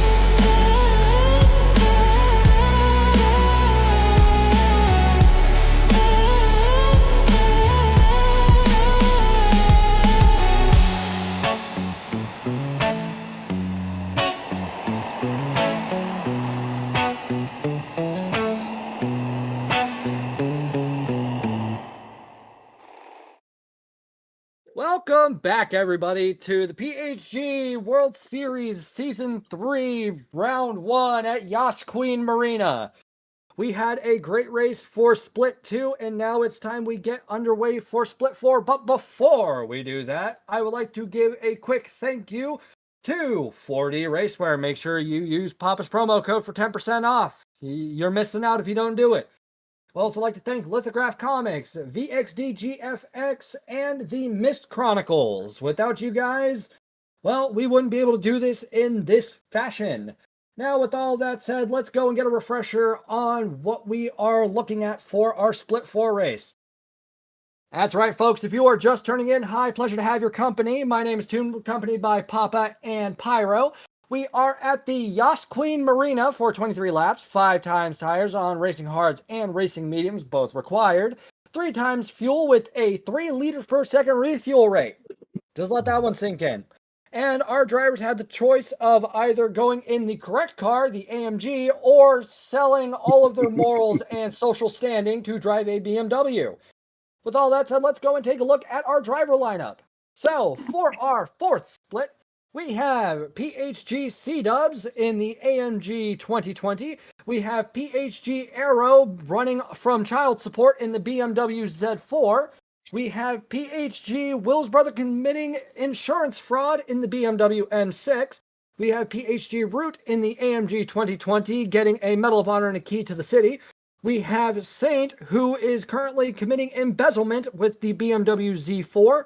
FAF Elzo, who is tearing down an impoverished neighborhood in the BMW Z4. PHG Bells, who is running a racketeering ring in the BMW M6. We have RSR's, listen, I'm trying to come up with crimes on the fly here. We have RSR Zilla, who is wanted for vehicular manslaughter in the BMW Z4. We have Metal in the AMG 2020, who is surrounded by a loving family. We have Q with the AMG 2020, Steven Sills with the AMG 2020 as well. We've got VIP Rowdy Burns in the 2020. We have PHG Nasty, who is wanted by Interpol in the BMW Z4. And we have FAF Nate, who may or may not have ties to September 11th in the BMW Z4. You know, I have a question. I wonder, did you write all these slanders down for No. the BMWs? Or I did not. these were on the Does- fly? I am improving. Oh man, that's a great job. I work best when I improv. All right. Anyway, let's go and take a look at qualifying, I guess.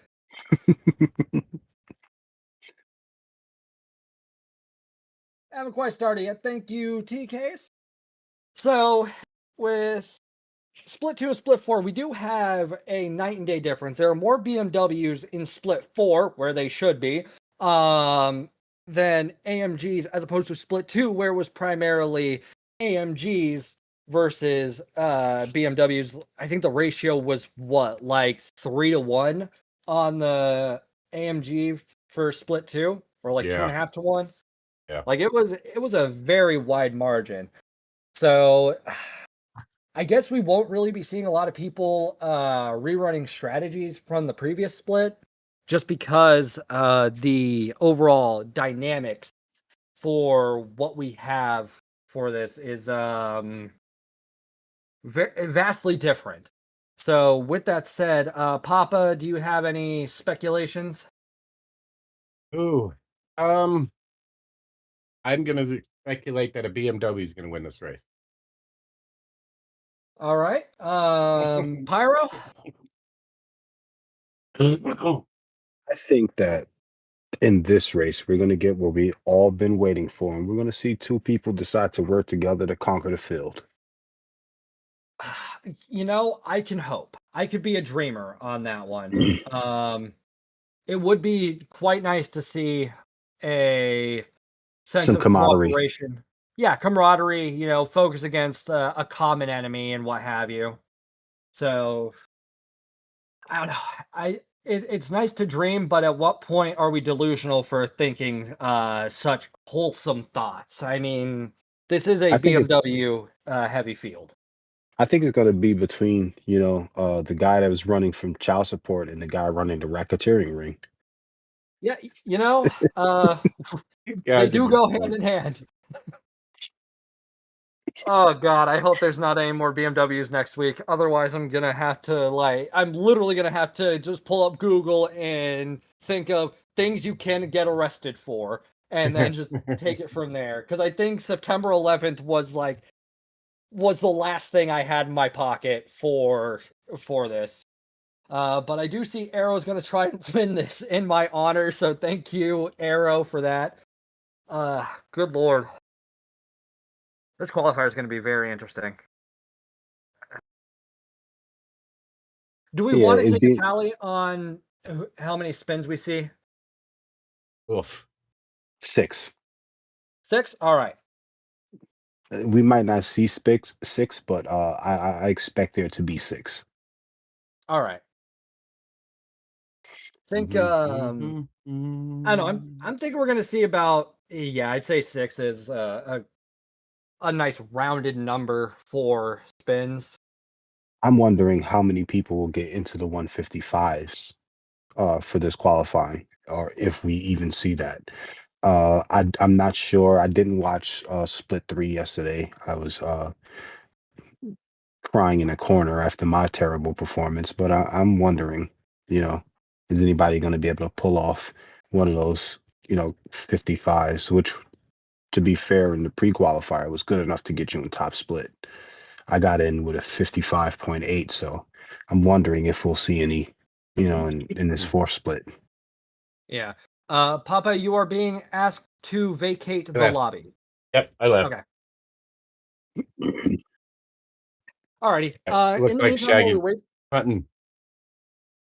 while we wait for the driver, could we get the driver lineup one more time? I want to see those qualifying times. Because I do want to see how feasible okay, there's And we don't see the qualifying times here, no, we but don't. someone But someone that's can fine. pull up the Discord and we'll be able to tell in there. Let me take a look here.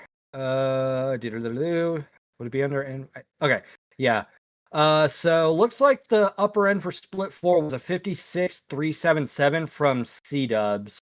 So, Another sandbagger.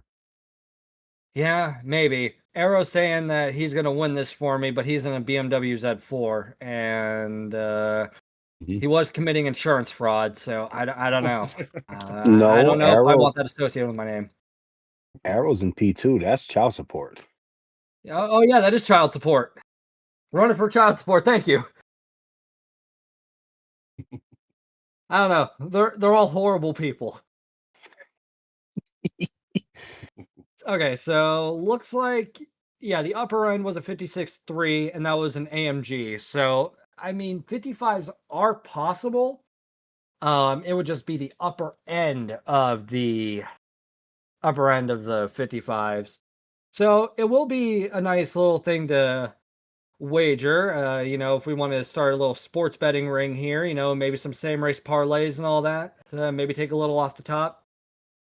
If you take a little off the top, then you'd be driving a BMW because I'm pretty sure that's a crime. Well, you see, we're running a profitable business here. We have to get ours.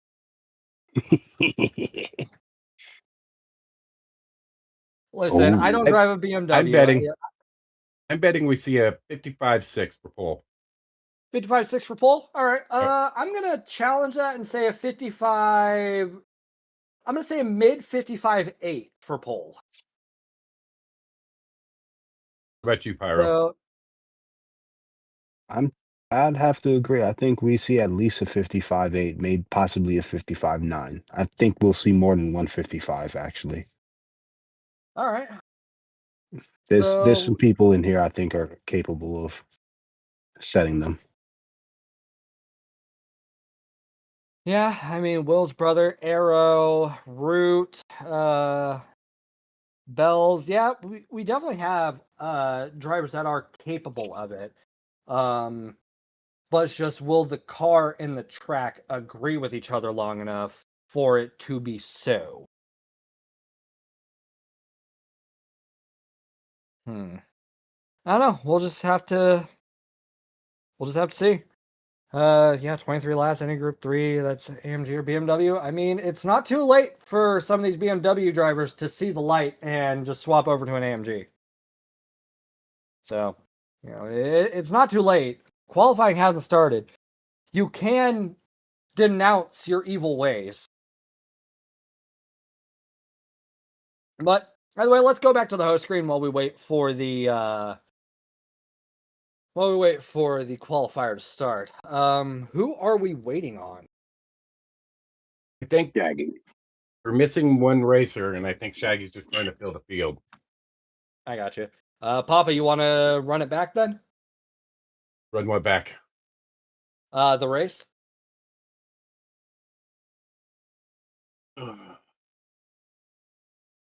You'll get half points, of course, but Yeah, I wouldn't mind right. doing it. all right. Can we get probably Pyro and or earn more Papa points. on the race? I probably earned more points than I did last night. Hey, he'll seriously let us in because I got the wheel right here. He's got the wheel right there. It's in hand. Mine's right here too. Lobby is Aw. full. Well, I guess we see our importance. I would have started from the back of the pack. You should have let Mishi Yeah. in. Sure, why not?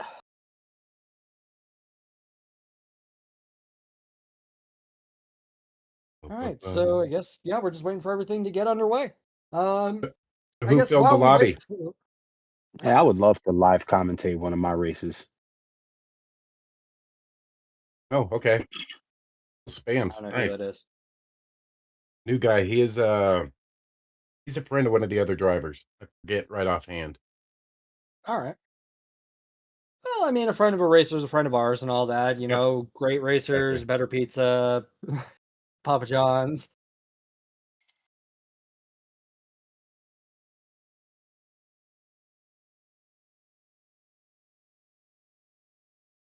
Oh boy, this is gonna be an interesting one. Wonder if It'd be a good Split one. 4. Yeah, I think. I wonder if Split 4 will have the NRL Division B syndrome where they put on the like the race of the day. Because I mean, Split 2's race, that's gonna be a hard one to beat. Yeah, that was pretty good. Especially like I said, the top half of the field, man.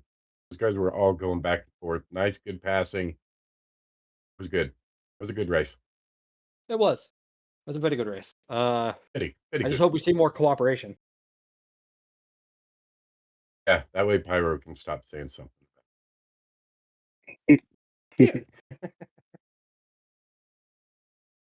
We're all on the Agree. same team for the most part.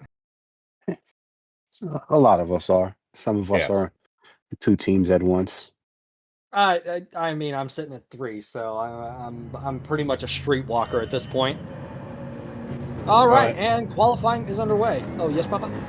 I just want A to say racer really of the quick, night. it is great to see why we're on the subject of teams, all the different teams that have shown up at these races this week already. Got FAF, VIP, RSR, PHG,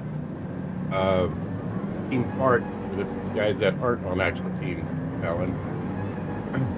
I mean, it's great to see everybody coming together to make these races work. It's awesome. Yeah, Love the the turnout GT7 has been community. wonderful.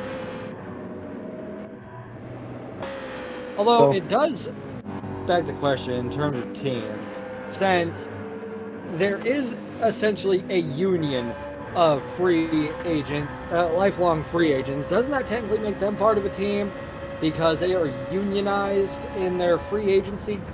Team Park, free agent racing team. talent is PHG. He just doesn't have PHG in front of his name. Yeah, he won't do it.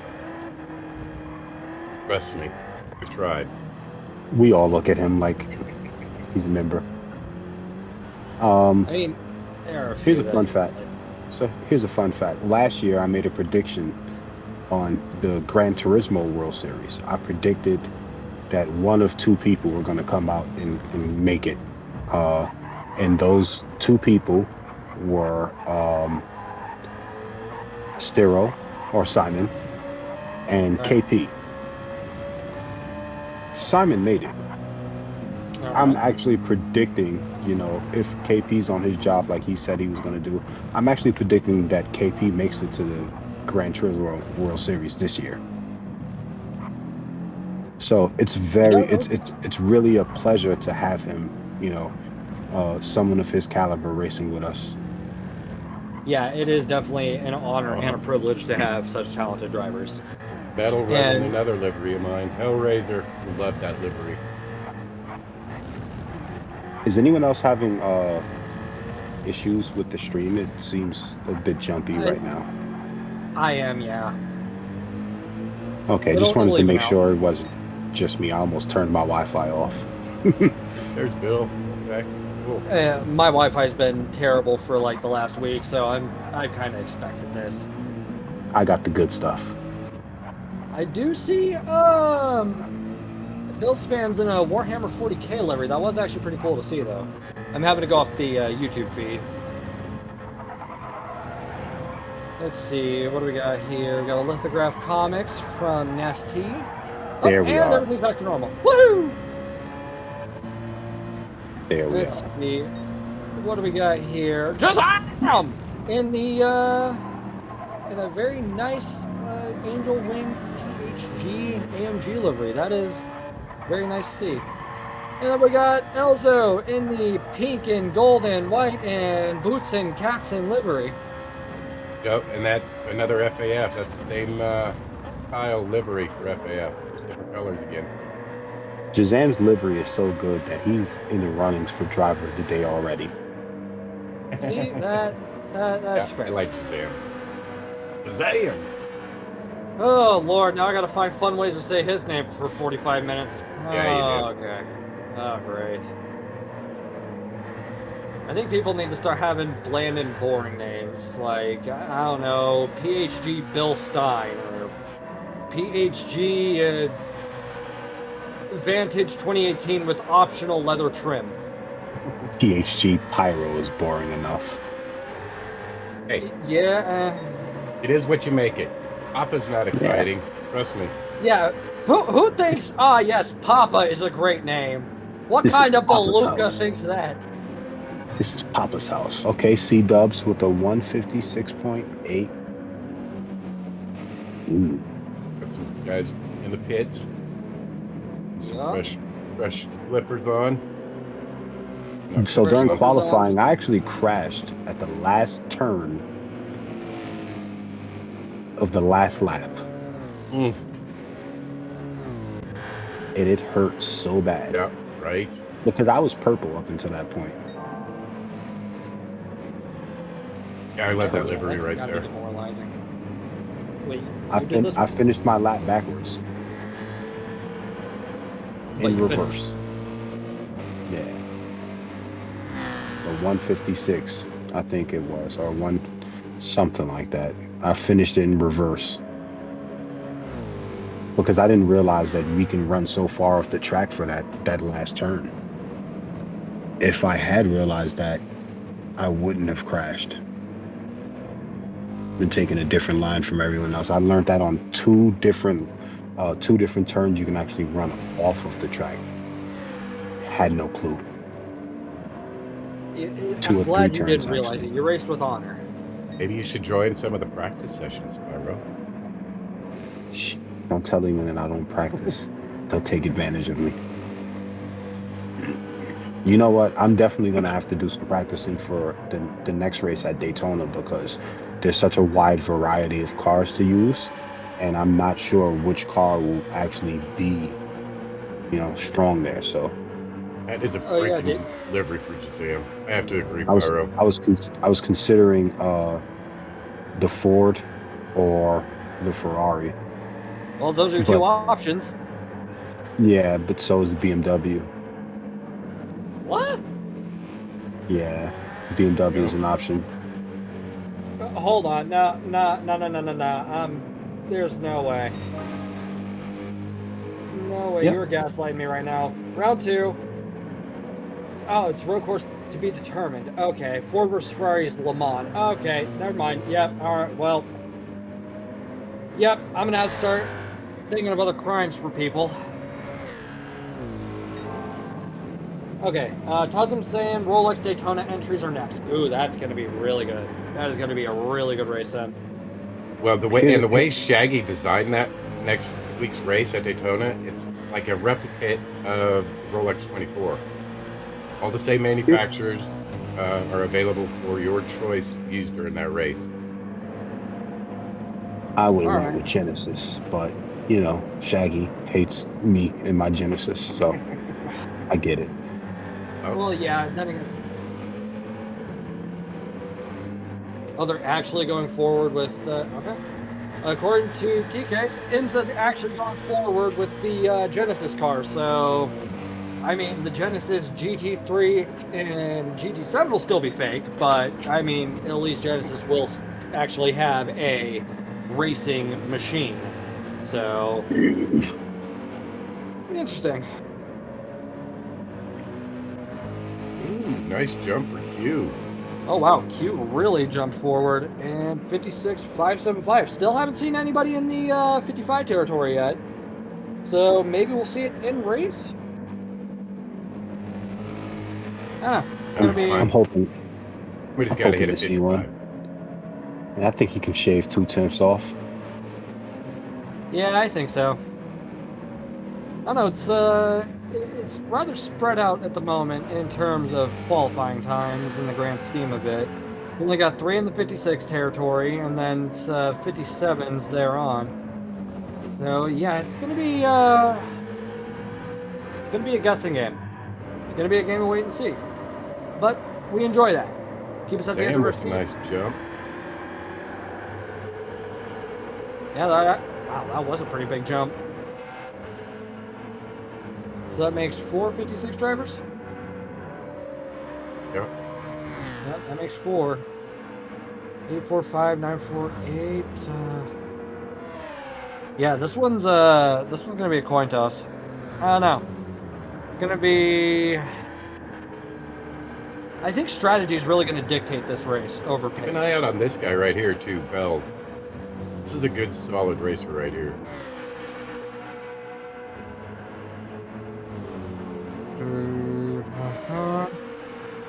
Bells with a 57.315. He's Up 7 tips. Yep. Yeah. Yeah, this is looking promising. We'll just have to stay on Bells and see if he can keep this momentum. So, as we've got Bells coming through, making his way towards the start-finish line. Keeping a tight line, only getting on Corbin. Oh, wow. Yeah, Elzo and Q both at the precipice of a 55. Oh, Bells no, flipped the wall, though. Bells. That's going to slow him down. So that may have cost him 4 of the 7/10s he was up. Coming in towards the final corner. Running wide. Push. And 56. Yep, that cost him all his time. That hurts. Yeah, that really hurts. Yep. So as we start seeing these checkered flags roll out, there is no one that's going to break 157. I mean 156. I don't know. Q and Elzo are still on track, so there is a possibility. Especially They're with, gonna be- they're going to be a lot lighter too. Yeah. They just won't have fresh tires for it. Which is fine. I've set laps here for the short practice that I did do, where I was able to get my fastest time on lap 7 without changing tires. Up and he's down Just down, yep. 700s. All right, that's a start. Elzo didn't do it. No, Elzo didn't. So it's all on Q. Will Q be the first Come on, and Q. only 55 runner? 55, And 55. look at how close P1 and P2 are. Yeah. Yeah, it is. Is a blink and you will miss it kind of distance. So And then it's a half second back to P3. yeah, that's what's really staggering me is the gap between P2 Ugh, and P3. so And close. no, so close yet so far. Honestly, I hate to see it, but I mean, gave it all he got, so we can't ask for more than that. Oh, I guess yeah. That everybody. That's everybody. Just except for the two guys in the pits. The clock is gonna run out being that they're in the pit still. Sitting Which there, what, yeah. 90 seconds? Yeah, 90 seconds, I believe. C-Dubs did a tire check and didn't. Okay, so looking at the classified qualifying results, Q will take pole position with a 156.027, very close to the 155 territory. Elzo, by 500ths of a second, will start in P2. And then jumping from 500ths of a second to 5/10ths of a second, it will be C-Dubs rounding out our podium for the starting grid. Making our way down the grid, we've got RSR Zilla and PHG Sam's all, folks. Rounding out our top 5. We've got Metal in P6, followed by PHG Arrow and PHG Belt in P7 and 8, respectively. Going on over to P9, we've got Saint and PHG Root rounding out our top 10. We've got Will's brother in P11, followed by PHG Nasty in P12. Making our way down the grid, we've got Bill Spams and FAF Nate rounding out our grid of racers for this afternoon's fourth split. Okay, so there will be battling. That we can be certain of. Just the battling up at the front is going to be P1 and 2. So it's going to be tricky to see how the racing shapes up for the rest of the field. Could we see 3, 4, 5-way battles? Who knows? It's just all the drivers from P3 onward are definitely going to be hoping for some sort of unfortunate event to befall the racers in P1 and P2, but those are really my guesses. Very big possibilities. Yeah. Honestly, yeah. Pyro, now that we've had qualifying underway, do you have any theories? Looking at the difference in time between P1, P2, and then P3, I think again, anything can happen, but I'm expecting this to be another runaway race. And here's a theory that I have to mention because Papa mentioned it earlier. I wonder if P1 and P2 will work together to pull away from the pack. I don't think they even need to work together, but you know what? They might as well.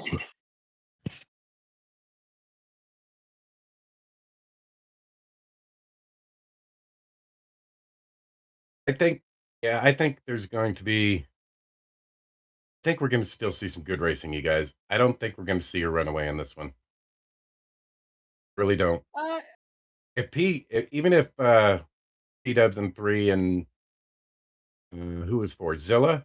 I believe Zilla was 4th. If those two work together, they can keep up with P1 and 2 because they're going to fight for the win. Right. But I like the word you use, if. Right. If. We haven't seen anyone work together yet. No. Which is something I've been looking forward to.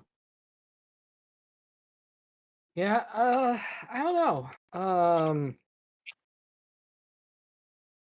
It does work too. In one of the practice races this week, I was working with Strychnine and behind him, and we were able to catch, a couple drivers ahead of us. We cut off quite a few seconds catching them. It works. It does work. It does very much work, but it's a case of paper versus practice. Yes. Agreed.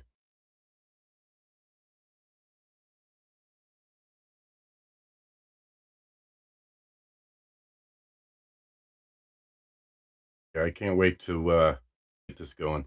I'm super excited.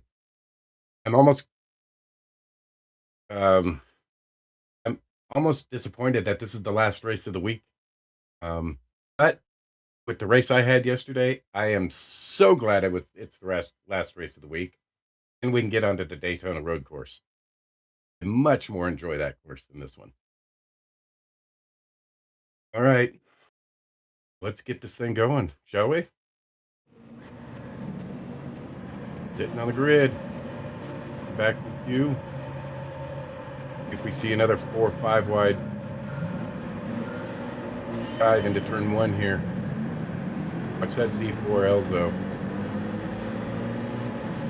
To be able to hold that inside. Just got the better acceleration. Oh, he's going to run wide. Crossover to start the race. Here comes Jazam. Jazam in second. Let's see what Q has in store for us. Looks like C-Dubs, he's fallen back to 5th. He lost a couple spots. Oh my goodness. There.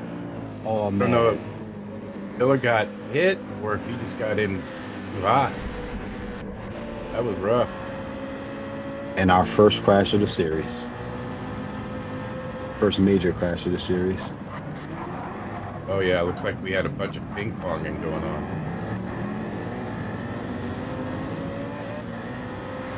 Hard to say from that replay. And oh my lord, what do we got going on here?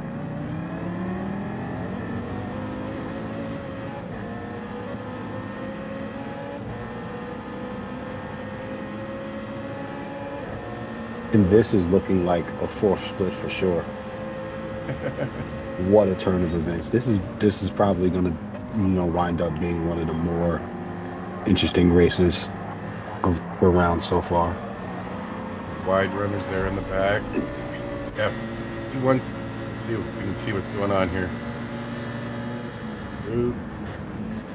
Brakes early. It just pinched off. It almost looked like just a racing incident, but everybody just pinched and created the backlog. Good to see Root's livery. Just gonna throw that out there on a personal note, Root. Thank you, sir. Zam up to P2. Elzo right behind him. And they've got 3-second lead. Fourth.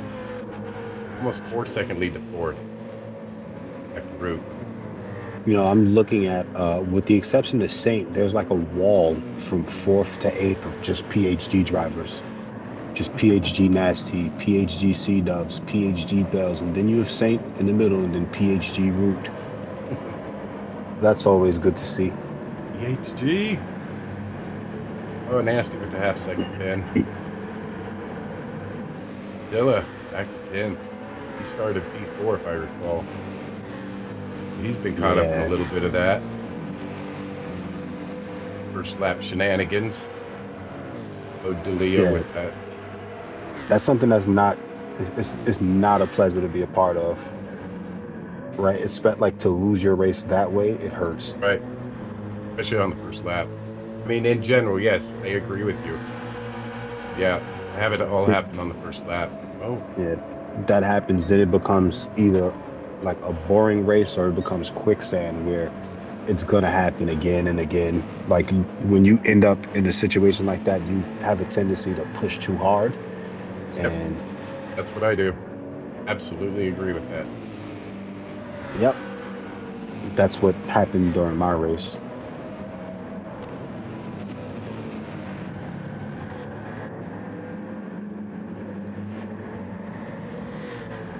Penalties and crashes. Yeah. right along with C-Dubs.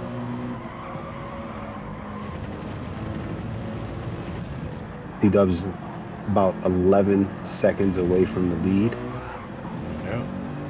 Nice little twitch, nice catch.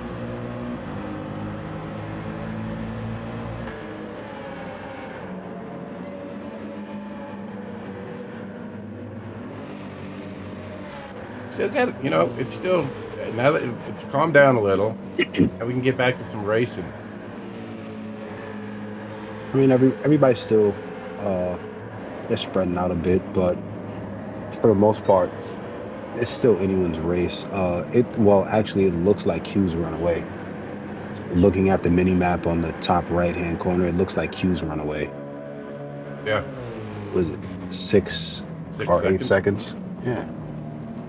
So again, I don't recall who it was, but someone said they don't expect to see anyone run away.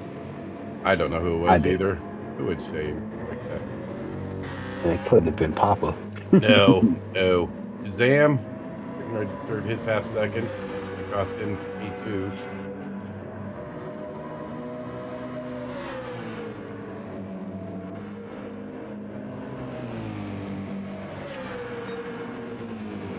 Shazam had, what did he qualify in third, right? Something like that, yeah. I think he was in third. No, C-Dubs was third. Zilla was fourth. I think Shazam was 5. I thought C-Dubs was second. No, because it was Q and then FAF Enzo. Oh, interested. Or Elzo.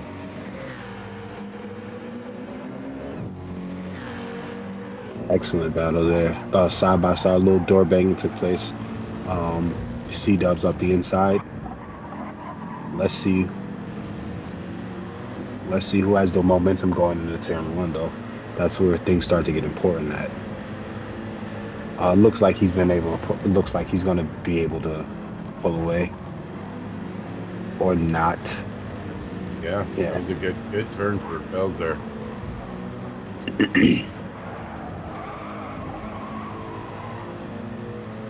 Yeah, Bells had a chance at qualifying pretty high up until he hit that wall. He's up 7/10 on his time, so I expect him to maybe be able to pull something off, or to at least give us a show. You know, it looks like these M6s, they got some good corner capabilities. A little slower on the straights, it seems, compared to the C4 and the AMG. Nice side by side action there. Sorry, Papa, to cut you off. Oh, good. That was good to see. Oh, they've allowed Arrow. Yeah, how'd Arrow fall back here? I mean, I think Arrow stepped up. Yeah.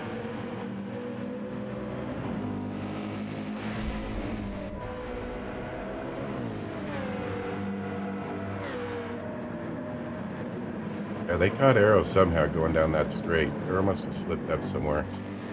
I fell right in the middle of that battle we were watching.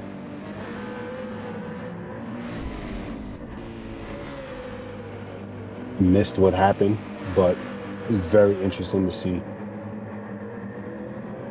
To notice. Oh, someone else, apparently someone else is in VR. They were in the lobby. I think we might have just lost someone. Did we? Yeah, I believe so. Will's brother? Yeah. Will's brother, Rob. No, Rob.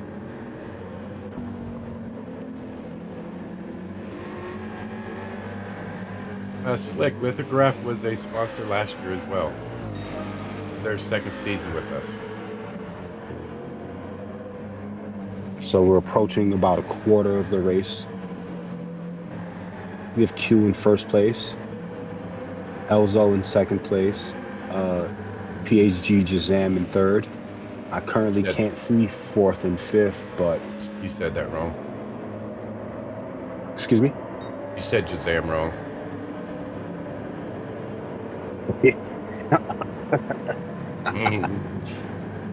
Come on, Shazam! We have PHG, Root, and Saint rounding out the top 5 here. And we have some bump drafting going on. That's what I like to see. Right on.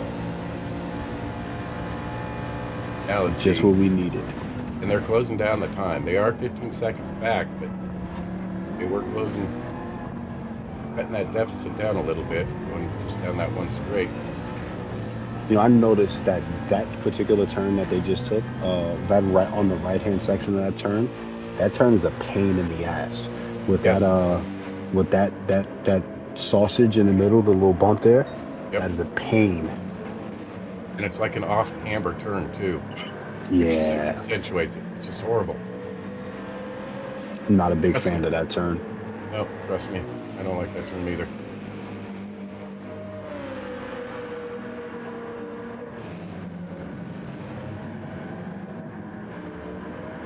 So I'm looking at the mini map again, and you know, Bill's ran a Q is little wide there. Yeah, it looks like Q is pulled away really, really far. I don't think that this is anyone else's race but his. Yeah, but and again, kind of like we were talking before, all it takes is one slip. That one slip's going to cost you 10 seconds. You spin. Easy. Trust me, I know that. Trust me, I know this to be true. Oh yeah, me too. Yeah, Bill's got a half-second penalty for running wide a few turns ago. Zillow with an excellent move up the inside. Yep.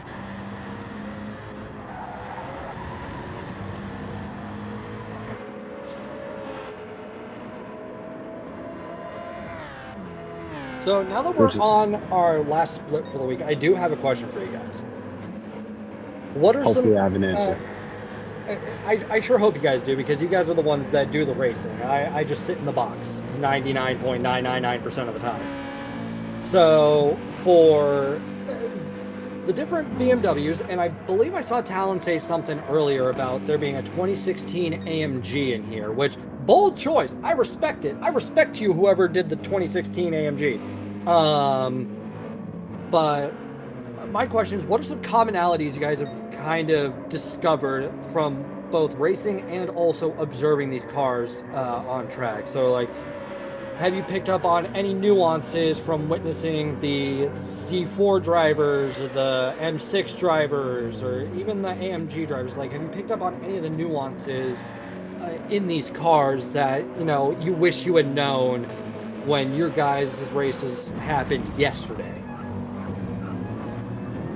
In my split, there I don't think there was a single M6 in top split. I didn't notice one. I noticed that the difference in top speed wasn't as big as they tried to make it seem, or as it seemed initially. I'm not even sure why the Z4 performed so well here, because I did run a few laps with the M6, and I just completely blew my time out of the water when I got into Z4, and it was weird because I can't exactly explain what the Z4 did that was better than the M6, because typically M6 is the meta car. It's one of the 12 best cars in the class, and it actually shocked me a bit because the Z4 hasn't been competitive anywhere. I don't know why. Maybe, and this is just pure speculation, maybe it's because this track accommodates the Z4 more than it accommodates the M6 per se. It could be one of those, you know, certain cars are really only good on certain tracks. So what, Interlagos, the Porsche, at least what I recall, would just absolutely smack on there. Daytona road course, at least a couple of years ago, it was the DBR9 before they just neutered my boy into oblivion, and the Peugeot GT3 VGT thing. Oh my goodness, Nate goes way off. Yeah, he did.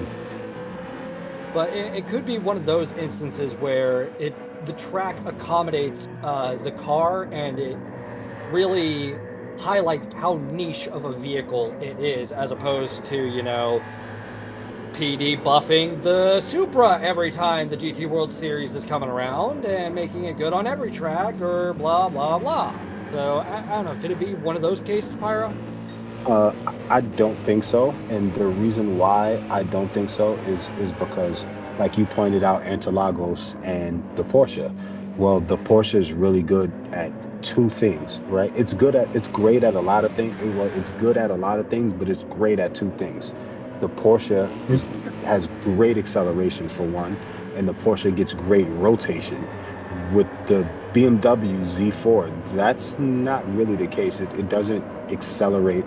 It accelerates fair, but it's not great at acceleration, and it has decent top speed, not great top speed. It doesn't really want to rotate. You have to kind of force it to do so. I would So agree with that.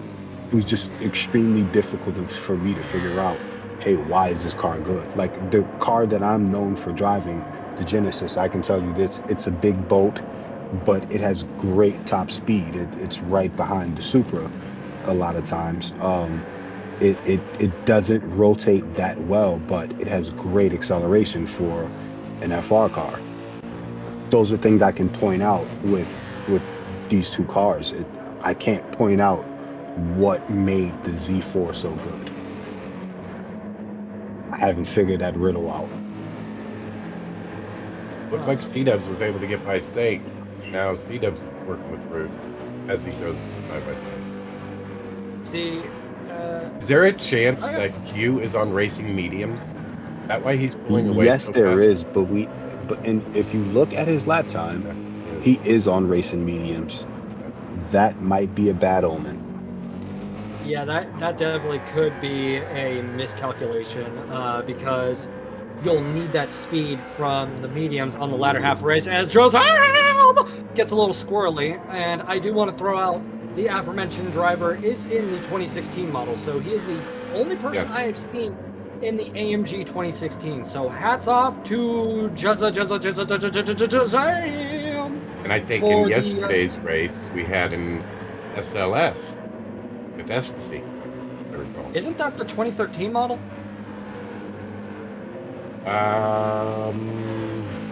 Honestly, I don't know. That's something I we know might there's- have to go back and take a look at. Yeah, because there's To like figure- 4 or 5. Oh, it's 2011. Thank you, Talon.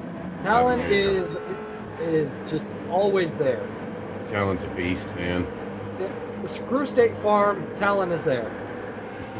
Right now, Talon is amazing, Doing the Lord's work. doing Now- the Lord's work. Now, Papa, we got Pyro's input on like the discrepancies that was picked up from last night to now, and what did you discover, and how does it shape what you could have done differently in hindsight? Honestly, I think I have skill issues. The bigger cars I can't seem to drive. I can't seem to drive the AMGs or the M6s. So I usually pick the smaller cars, like the Or the car that Z4, wants to kill you. or the everybody knows my favorite cars are the McLarens, which are little small light car. Seem to be able to wheel those. They're not always the fastest, not always the best, but if I get in the AMG or the M6, I just can't get those things to move. And I don't know why. Like I said, I'm pretty sure it's a skill issue. Trail braking, throttle control. Yeah, I can't seem to get those things to go. So kudos to everybody that does. They are definitely work. If I had to wager a guess, and I'm no expert, believe me, I've been DRB ever since I got in there. Could it be like a psychological thing where you've got muscle memory for all these other cars, and then you get into the car and consciously you're thinking, this is a different car, I need to do it differently. But after so long, you kind of go into autopilot, and then subconsciously you're treating it like, a car you put 10, 15,000 miles on, namely that damn Beetle.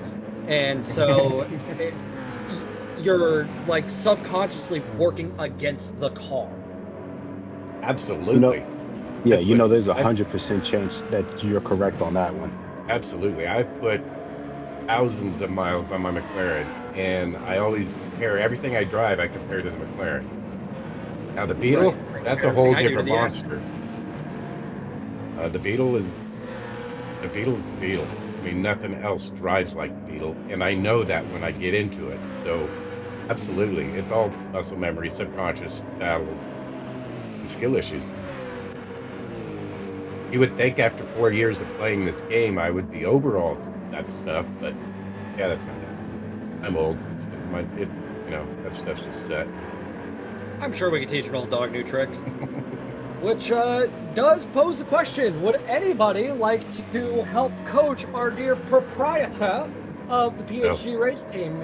Good You know, maybe give him some pointers, help fine tune, get him to be a man of many cars. Need to go spend a session with lead pencil. I give him a coaching stream out of level. it. I give him a coaching lesson every time I watch. Tell him use the whole track, Use the Papa. whole track. The whole track. Yes. Yep. I hear that a lot. Q is just there we- running away. There's stream. Oh yeah, Q is gone. Q doesn't exist in the rest of the field. He's gonna have to pit it though. His tires are looking shot. Yeah, I'm not going to worry about Q until after the pit. Also, big thank you to Jeff Golden 6355 for the $49.99 donation. PHG time. So, thank you so much for the donation. I'm pretty sure you just bought TK's a new stock car. Jeff Gordon is a legend. Yeah, he was very instrumental through my beginning recovery after my wife too. So Jeff Gordon is a huge fan. I am a huge fan of Jeff Gordon. Never ever thought I would say that, but awesome stuff. I think given that knowledge, somebody should just mail Papa a plaque that says PHG Hall of Fame Jeff Gordon 6355. just get a wall of fame behind Papa, and then of course put Tune there, and then wall of infamy put Leo, because he'll recruit anything that doesn't have a pulse. But anyway, back to the racing action. So Saint is a little over a quarter of a second behind C-Dubs, and it looks like Saint is trying to queue up a overtake. And I do want to quickly throw out Saint's livery looks like my car whenever I have to drive over a salted road. So it's very grungy. I do respect the detail in there. It looks like we do have drivers going into the pits. We got Root and Saint going in. Looks like they're both going to be hurting in the fuel department, and I shudder to think what Q is going to have to deal with after that pit stop, because there is a 20-second lead right now, but 30 of those, actually maybe 35 of those seconds, are going to be in the pits changing tires and getting enough fuel for the remainder of the race, because Q might be able to get another lap or two. But and something else. Yep. Sorry. And something else we're gonna have to consider is that Q is going to be on the weaker tire afterwards. Yep. So yes. That's something that's. Let's see if FAF Shazam can run him down by the end. It won't even be by the end. He'll just run him down within the next 2 laps. Because, Q's got to go into the pits, get on the mediums, and everybody else will probably stay out. They'll overtake Q, then they'll go back into the pits. Q will be on, broken in hards, which, good, but the medium tires will be fresh, and they'll just be able to chip away using the 2 to 3 second a lap difference between those 2 tires. So, I don't know. It's going to be close. I don't think he's going to win by 20 seconds, but I think he's got enough to lead. He might still be able to hold him off. He's going to have to focus on defending. Yeah. Yeah, once you guys pointed out that he was on the medium tires, I was surprised. I couldn't believe that someone actually thought of using that strategy. Unless you're capable of running away, it almost never works. Yeah. Yeah, I always consider starting on the mediums if I am like starting in the top 3. It's always a consideration. I don't want to fall back into the pack. So I like to get ahead of the pack, so to speak, and stay in the clean air. Do want to detract from this for a moment to say that we did get a charitable donation to T-Case. 5 gifted memberships by Mr. Turtleshell. So congrats Turtle. to Kingdom, Wolfram, Dames SW, Jimmy Beans 13, and Pyro. Hey Pyro, you just got a membership, bud. I'm a member now. Yeah, you are. Rainbow Leopard. So, Legend Turtle. If at any point in time, T-Case, you want to thank Mr. Turtleshell personally, by all means, the floor is yours. I would like to thank him personally.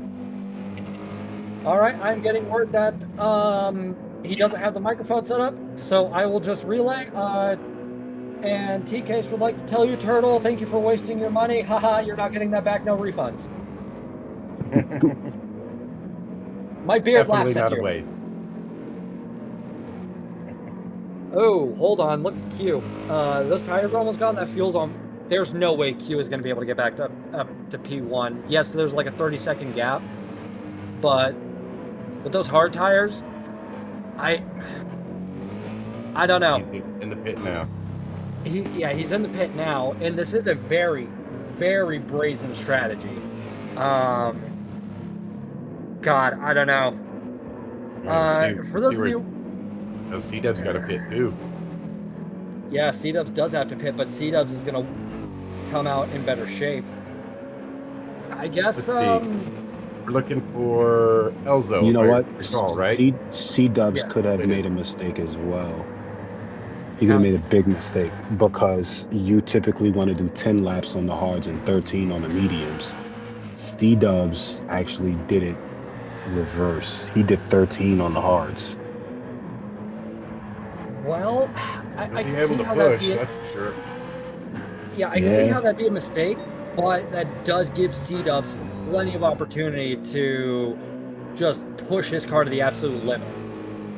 Give the car a teensy bit extra fuel. You've got 3 extra laps on those mediums. Just drive like a madman. Well, look at that time come down. That split between 1 and 2. 12 seconds. Yeah, 12 wow. seconds. That's a huge difference. And that was all in the pit. All in the pit and a couple laps on the mediums. And not to mention that he's going to be about 2 seconds faster a lap, at least a second and a half faster per lap. It's going to be close, yeah. Yeah, if I'm Q, what would... I don't know, Papa, say you made this faux pas. What'd be running through your head right now? If I were Q? Yeah. Concentrate on consistency, smooth laps. I mean, if he can maintain, running 57s, he'll be fine. But if he starts slipping into the 59s, Elzo's going to be all over. Trouble. Yeah. Yeah, it's gonna be, I don't know, Pyro, what about your thoughts? I think that 12 seconds, there's a 12-second lead. We have, I think that we may see someone else finish this race out in first. If my math is correct. Yeah. If my math is correct, we may see someone finish a little higher than Q. I think Q's in for a tough one unless he's been practicing on the hard tires and he's able to, keep himself in the 157 range. Yep. Then things can take a turn. And things can take a turn really, really fast. Especially when there's such a big difference, like a second and a half to 2 seconds per lap tire difference, things can change. So this is something that I'm definitely going to be keeping an eye on. Yeah, that makes 2 of us because this This is definitely a strategy I didn't foresee. Like after seeing everybody start on the hards and then shift to the mediums, it looked okay, cut and dry. You know, somebody might change how many laps they're on, like what we saw with C-dubs, but the reverse strategy, pretty much playing opposite day, I don't know. I really don't. I mean, we saw the first lap of this race. I mean, it bottlenecked twice in 2 laps. If you're on hards and don't run away from them with using those mediums, you could very well have been caught up in that.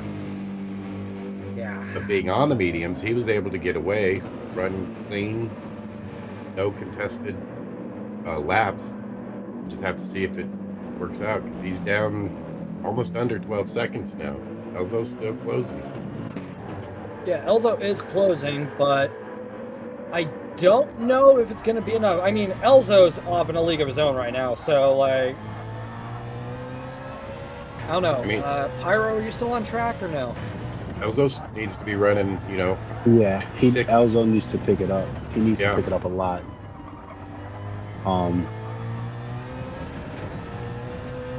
We'll see if he's even gaining anything. 57. Yeah, I'm gonna have to renege on my previous thoughts looking at the lap times he's putting in. But I mean, he's just warming his tires up now, so we'll see.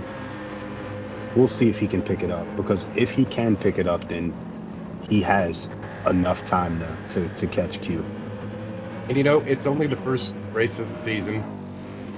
Maybe he's content just being careful and maintaining his P2. Who does that? Yeah, I don't know. Race every race like it's the finals. If you think long-term goals, I mean, that's a good point. Maybe you let you have this one and try and get him at Daytona. Nope, you don't do that. You got to go for it. I don't do that. I'm just trying to throw that out there. Actually, yeah, let's take a moment and look towards the future, shall we? So, with Daytona Road Course being next, a circuit pretty much all of us have raced religiously. How different do you think this picture is going to be come race day?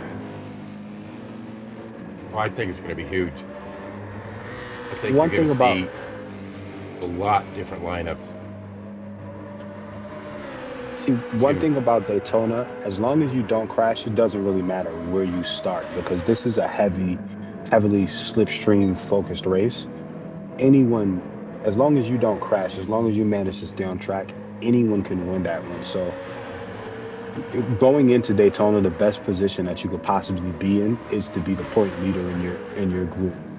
So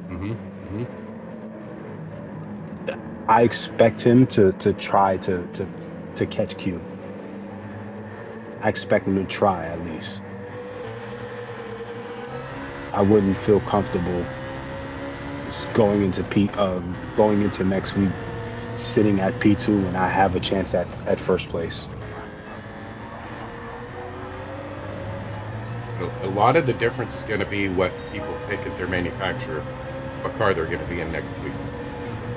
Some cars are great on the inner technical spots. Other cars are fantastic on the high-speed portions. It's going to be awesome racing. I can't wait to get there. I can't wait. See it.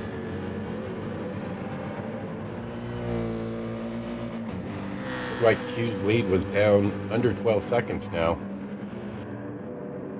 But yeah, I don't think Elzo's going to have enough time. He needed to be cutting a second and a half off per lap the minute he got out of the pits. I mean, we shall see. We'll be finding out next time we take a look at P2. We'll see. And he has... What happened here?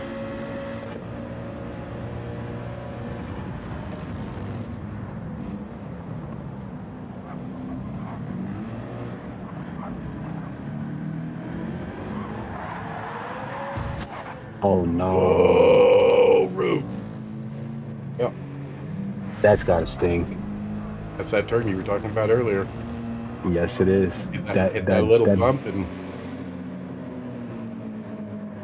the right next thing off. you know, you're going home. Yep.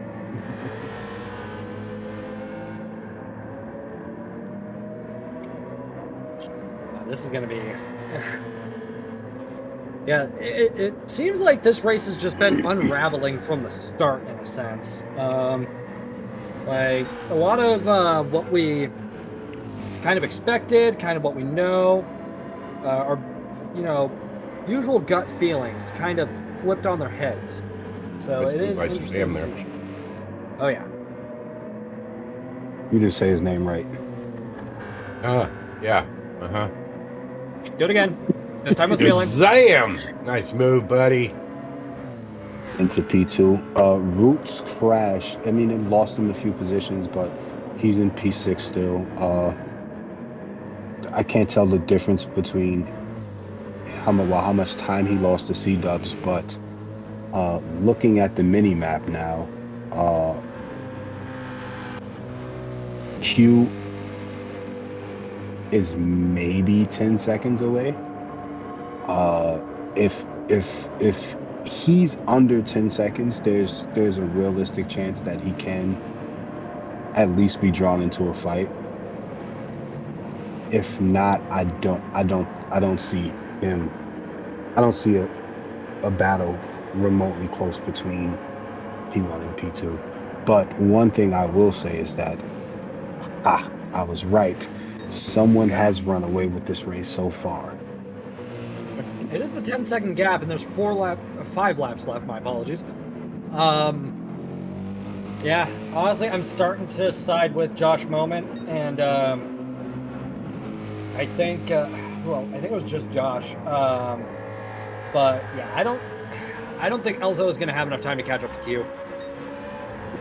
Not with the laps he's running, no. But I tell you this much: C-Dubs with an excellent job of setting the fastest lap at a 155.7. So we finally got a 155 here. Oh, buddy. Told you he was sandbagging. Now, you guys did mention the manufacturer's choices for Daytona next week. What are the odds of it turning into a one-make? Just turning into a daily race and there being a meta?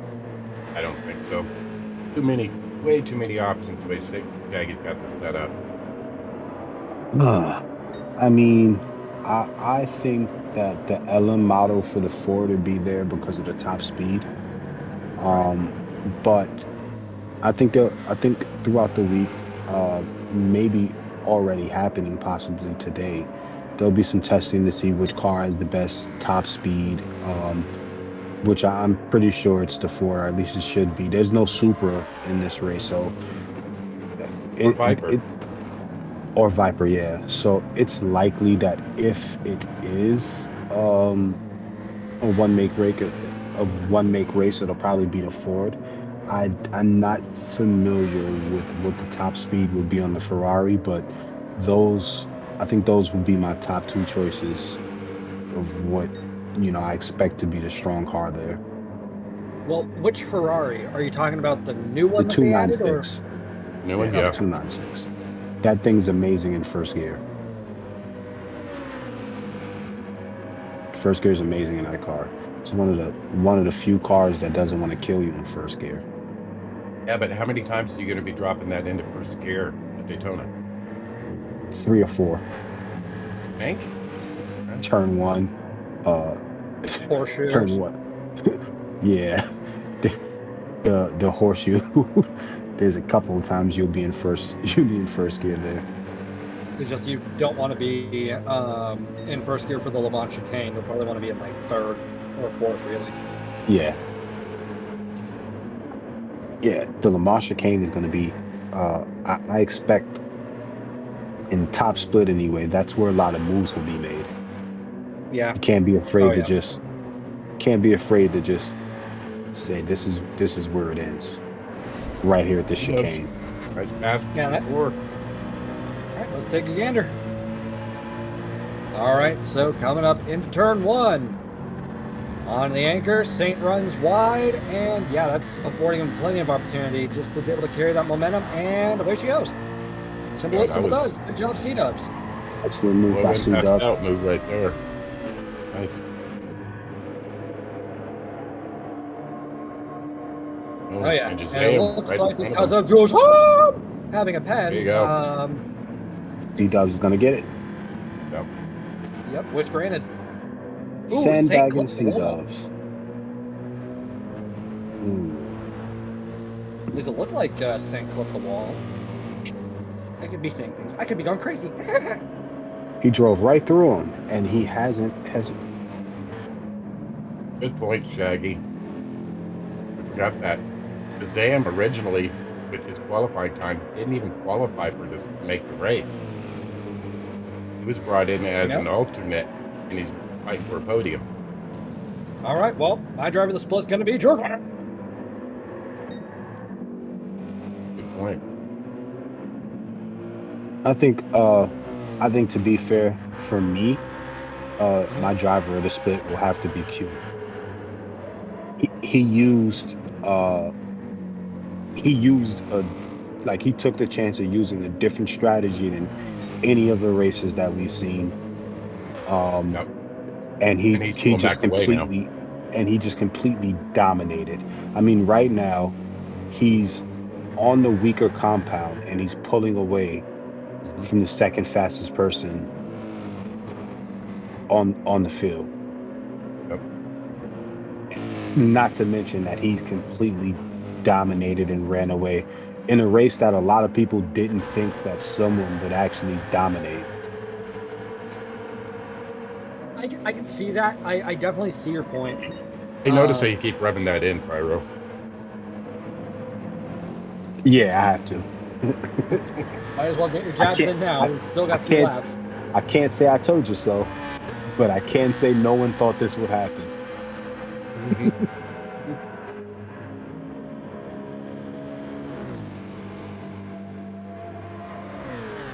I mean, with the exception of lap 1, this hasn't really been a very eventful race. Right. But you know, it's been a great performance for Good Q, move by Zilla there. Root has also Root. I see Root and Zilla moving positions, I think. C-Dubs has moved a few positions, so ultimately people are gonna get away with some good points here. Oh yeah, not a shadow of a doubt. Also, I do want to take a moment to quickly say, Arrow told me he was going to win this in my honor. He is in P8. P8 is not winning. So that goes to show all BMW drivers are liars. Don't trust them. Or except Jorge. how well he really likes you. You know what? Either way, I am insulted. Okay, fair enough. That seems to be the best course of action. Just be insulted. Just be insulted. Excuse me again. Now, it looks like C-Dubs is... I think C-Dubs can run the next lap and a half completely uncontested. So I think C-Dubs will be confidently on that last step of the podium. Yeah. Unless, St. Andrew decide to actually start cooperating. It looks like there is a bump. Maybe there'll be another one. Too far down the straight, I think.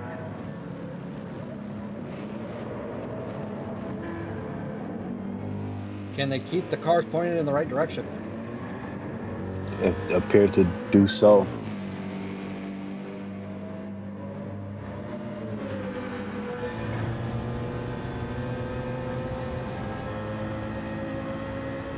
Well, and there's a half-second pen.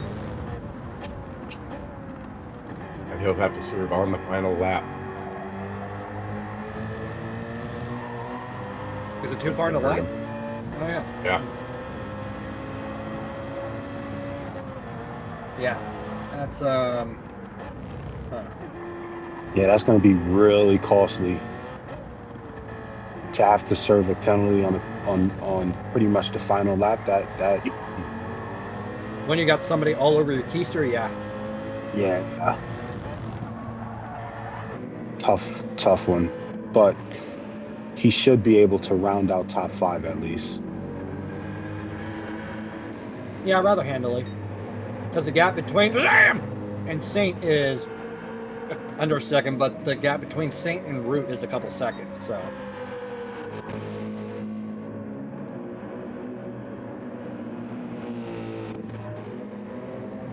Anybody want a spoiled cat? I already I had got one. 2 of them. Yeah, my cat's spoiled rotten. Listen, I got a one-eyed black cat who decides that every single moment is meow at me for attention time. I don't get it. I don't know what I did to deserve such a cruel fate. At least the cat doesn't think it's his house and not yours.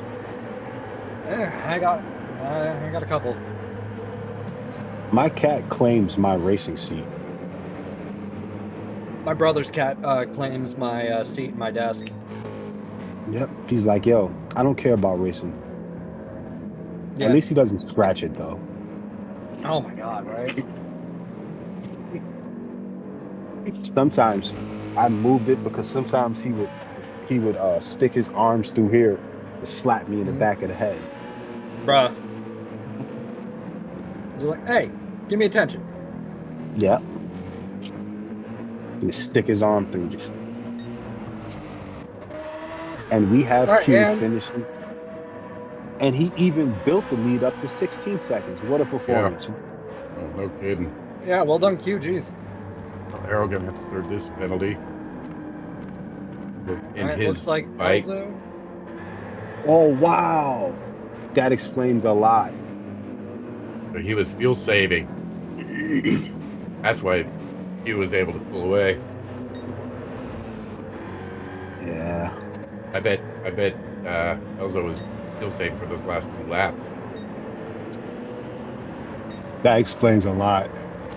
Oh yeah.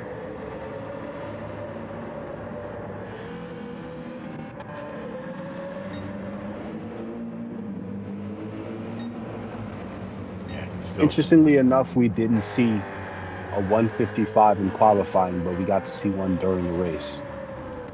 Yeah, That's I'm curious to take a look at those provisional results and see what the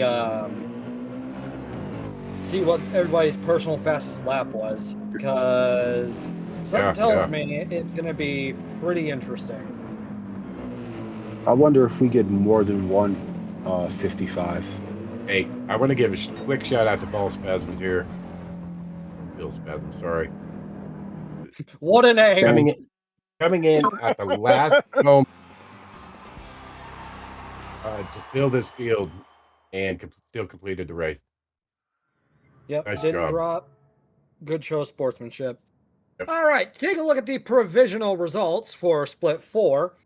So Q, yeah, Q1. We already know that. Elzo takes P2 and has quite the gap between himself and C-Dubs, the latter of whom got the fastest lap at a 1:55.734. And judging from the best lap board on the right, he's the only one to actually get into the 55s. P4 goes to Trisam!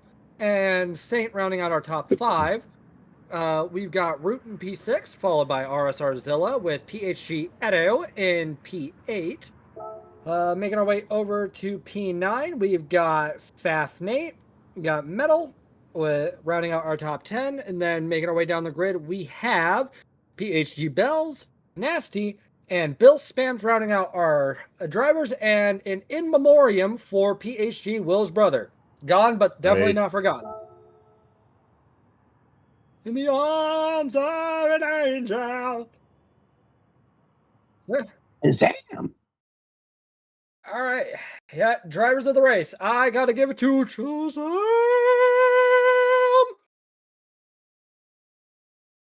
Shazam, huh? I got to point out the obvious and go Q. Yeah. You know, changed up the strategy, ran away, paid off. He was never in danger at any point in the race. And I don't think anyone else did enough for me to say, hey, what you did was better than what Jazam did out there. I mean, better than what Q did out there. So I have to go Right. with Q. Which, I I, mean, yeah, it makes sense. I guess, I know a lot of people spun, came back in their races, gained a few more spots from their spins. But yeah, it's hard to argue, like Pyro said, what Q was able to do. That was a pretty dominant run away and hold on. I don't know. Something tells me because Q won the race, everybody's going to put him as driver of the split. But guys, think about it. Really think about it. Our favorite fun What name car to was Q say in? in Q was in a Mercedes. No, I don't think Q should be driver of the Oh, day. now everything comes to light. No, I'm completely fine with Q being driver of the day. I think he did enough to stand out. I think his performance stood out. There wasn't another person on the track that stood out more than Q. Like with split one, I can say what KP did stood out Oh, a whole lot. you think? Last race to me, I forget who it was, but they started in P2, ended up way back in like P6 and worked their way back up the field throughout the course of the entire race to end up in P2. So they stood out to me, and I didn't see anyone do that this race to stand out as much as Q did. All right. All right. I can definitely I definitely understand your perspective. Like, make no mistake about it. I understand your perspective on it. It does make a lot of sense. It's just what gets me with is the fact that it he didn't qualify. He was brought in last minute and was able to run almost a clinic. Like, if he hadn't kept getting those half-second penalties, he probably would have been further up. He probably would have been P3 or P2, in a perfect world. Unfortunately, we don't live in a perfect world. So, I mean, yes, that can count against him, but it's still, he was as last minute as it can get. Him and Bill Spams, both, like, it was just, they were brought in at the last moment. Yes, we had both ends of the spectrum. One did well, one didn't do well. And, Right. he was just the one that came out on top. And I don't know. I think it set a good precedent for him. So I gotta give it to Jiggy Jiggy Jazam and, make him my driver of the split. But then again, I want to hear Papa's thoughts if he's got anything he wants to add on. And I also want to see what everybody says in the chat. Let's just not say Q1, Q good. So far, C-Dubs is leading. What? Oh my God. Yeah, C-Dub leading, that doesn't surprise me either. He did drop back a few spots at the beginning and worked his way back up to third. Had the fastest lap of the race, and was looking pretty good there at the end. So it doesn't surprise me if he would actually win driver of the day either, the race. I mean, yeah, when you put it like that, yeah, C does is also definitely worthy of that distinction. I do see nobody showing love to Elzo though. What's up with that? I Yeah, mean, somebody. also it was a good race. Yes. But he just stayed in that one spot the whole race. Definitely pulled away from P3. So I mean he was Flew under firmly the in radar. P2. Yeah, he just kind of I think went that under the radar. Yeah. Yeah, I think if he would have been able to bring the gap down on, while he was on the soft and compound tire, I think Hmm. a lot more people would put him in consideration. But he actually the gap actually grew while he had the advantage, I bet he was which fuel saving. yeah, that too. But uh, the results were the results. Oh yeah. Yeah. You know, he I I I had him in mind once I saw the difference in in time, and then I noted, and then I think you pointed out that uh cues on the medium tires to start the race. I thought to myself, oh wow, Elzo might be able to pull this off. I think he when they went into the pits, there was like a 12-second difference in time, and then towards the end we look, and then there's a 16-second time difference. Yeah. Then it's like you had a shot, and Yeah. it could be strategy maybe, or a miscalculation, but ultimately I think a lot of people are looking at that as well. Yep.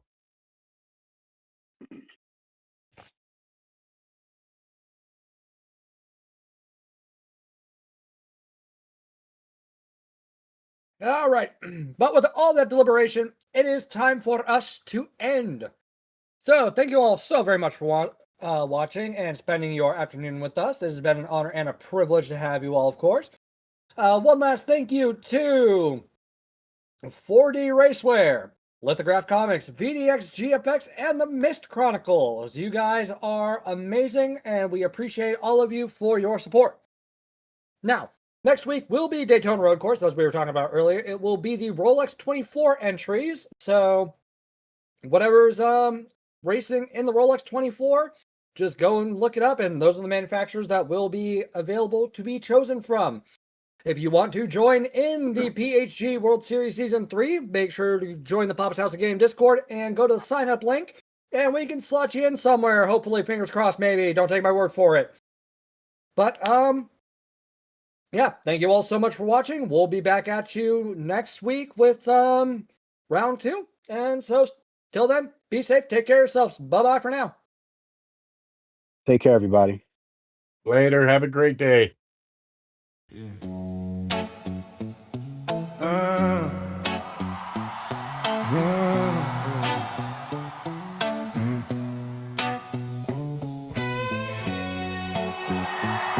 Seven tracks, 7 chances. You blink,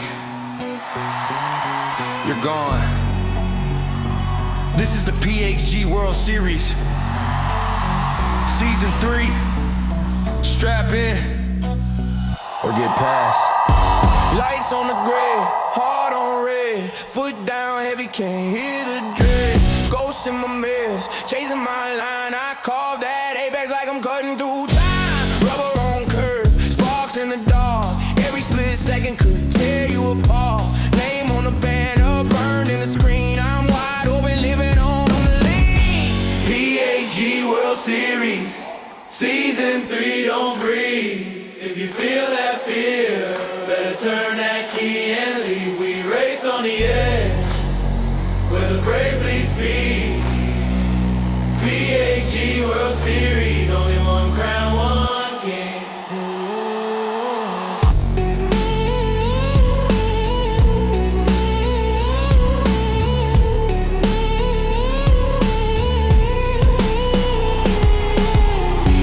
Lap count climbing, hands don't shake. Draft on my tail, let them suffocate. I live for the moment, I scream loud. I serve that danger like a roaring crowd. Pit crew praying, hold that lid. I'm past praying, I just bleed speed. Glitch in the system, born off track. I don't chase victory, I drag it back. PHG World Series, Season 3, don't breathe. If you feel that fear, better turn that key and leave. We race on the edge, where the brave bleed speed. PHG World Series, only one crown, one king.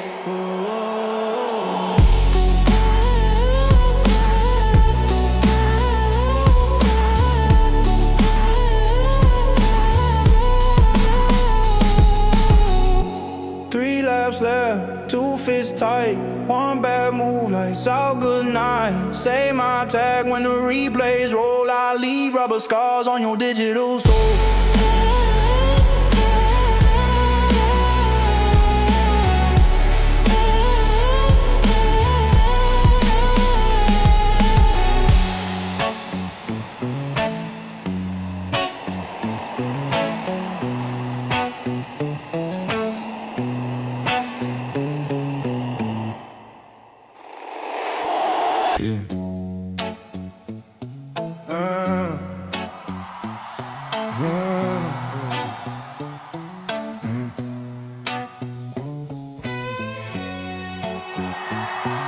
7 tracks, 7 chances.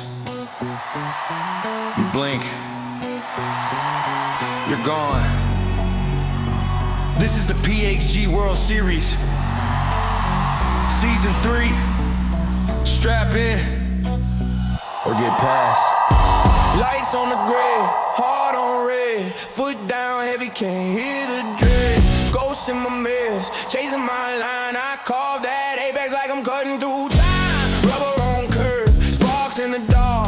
Every split second could tear you apart.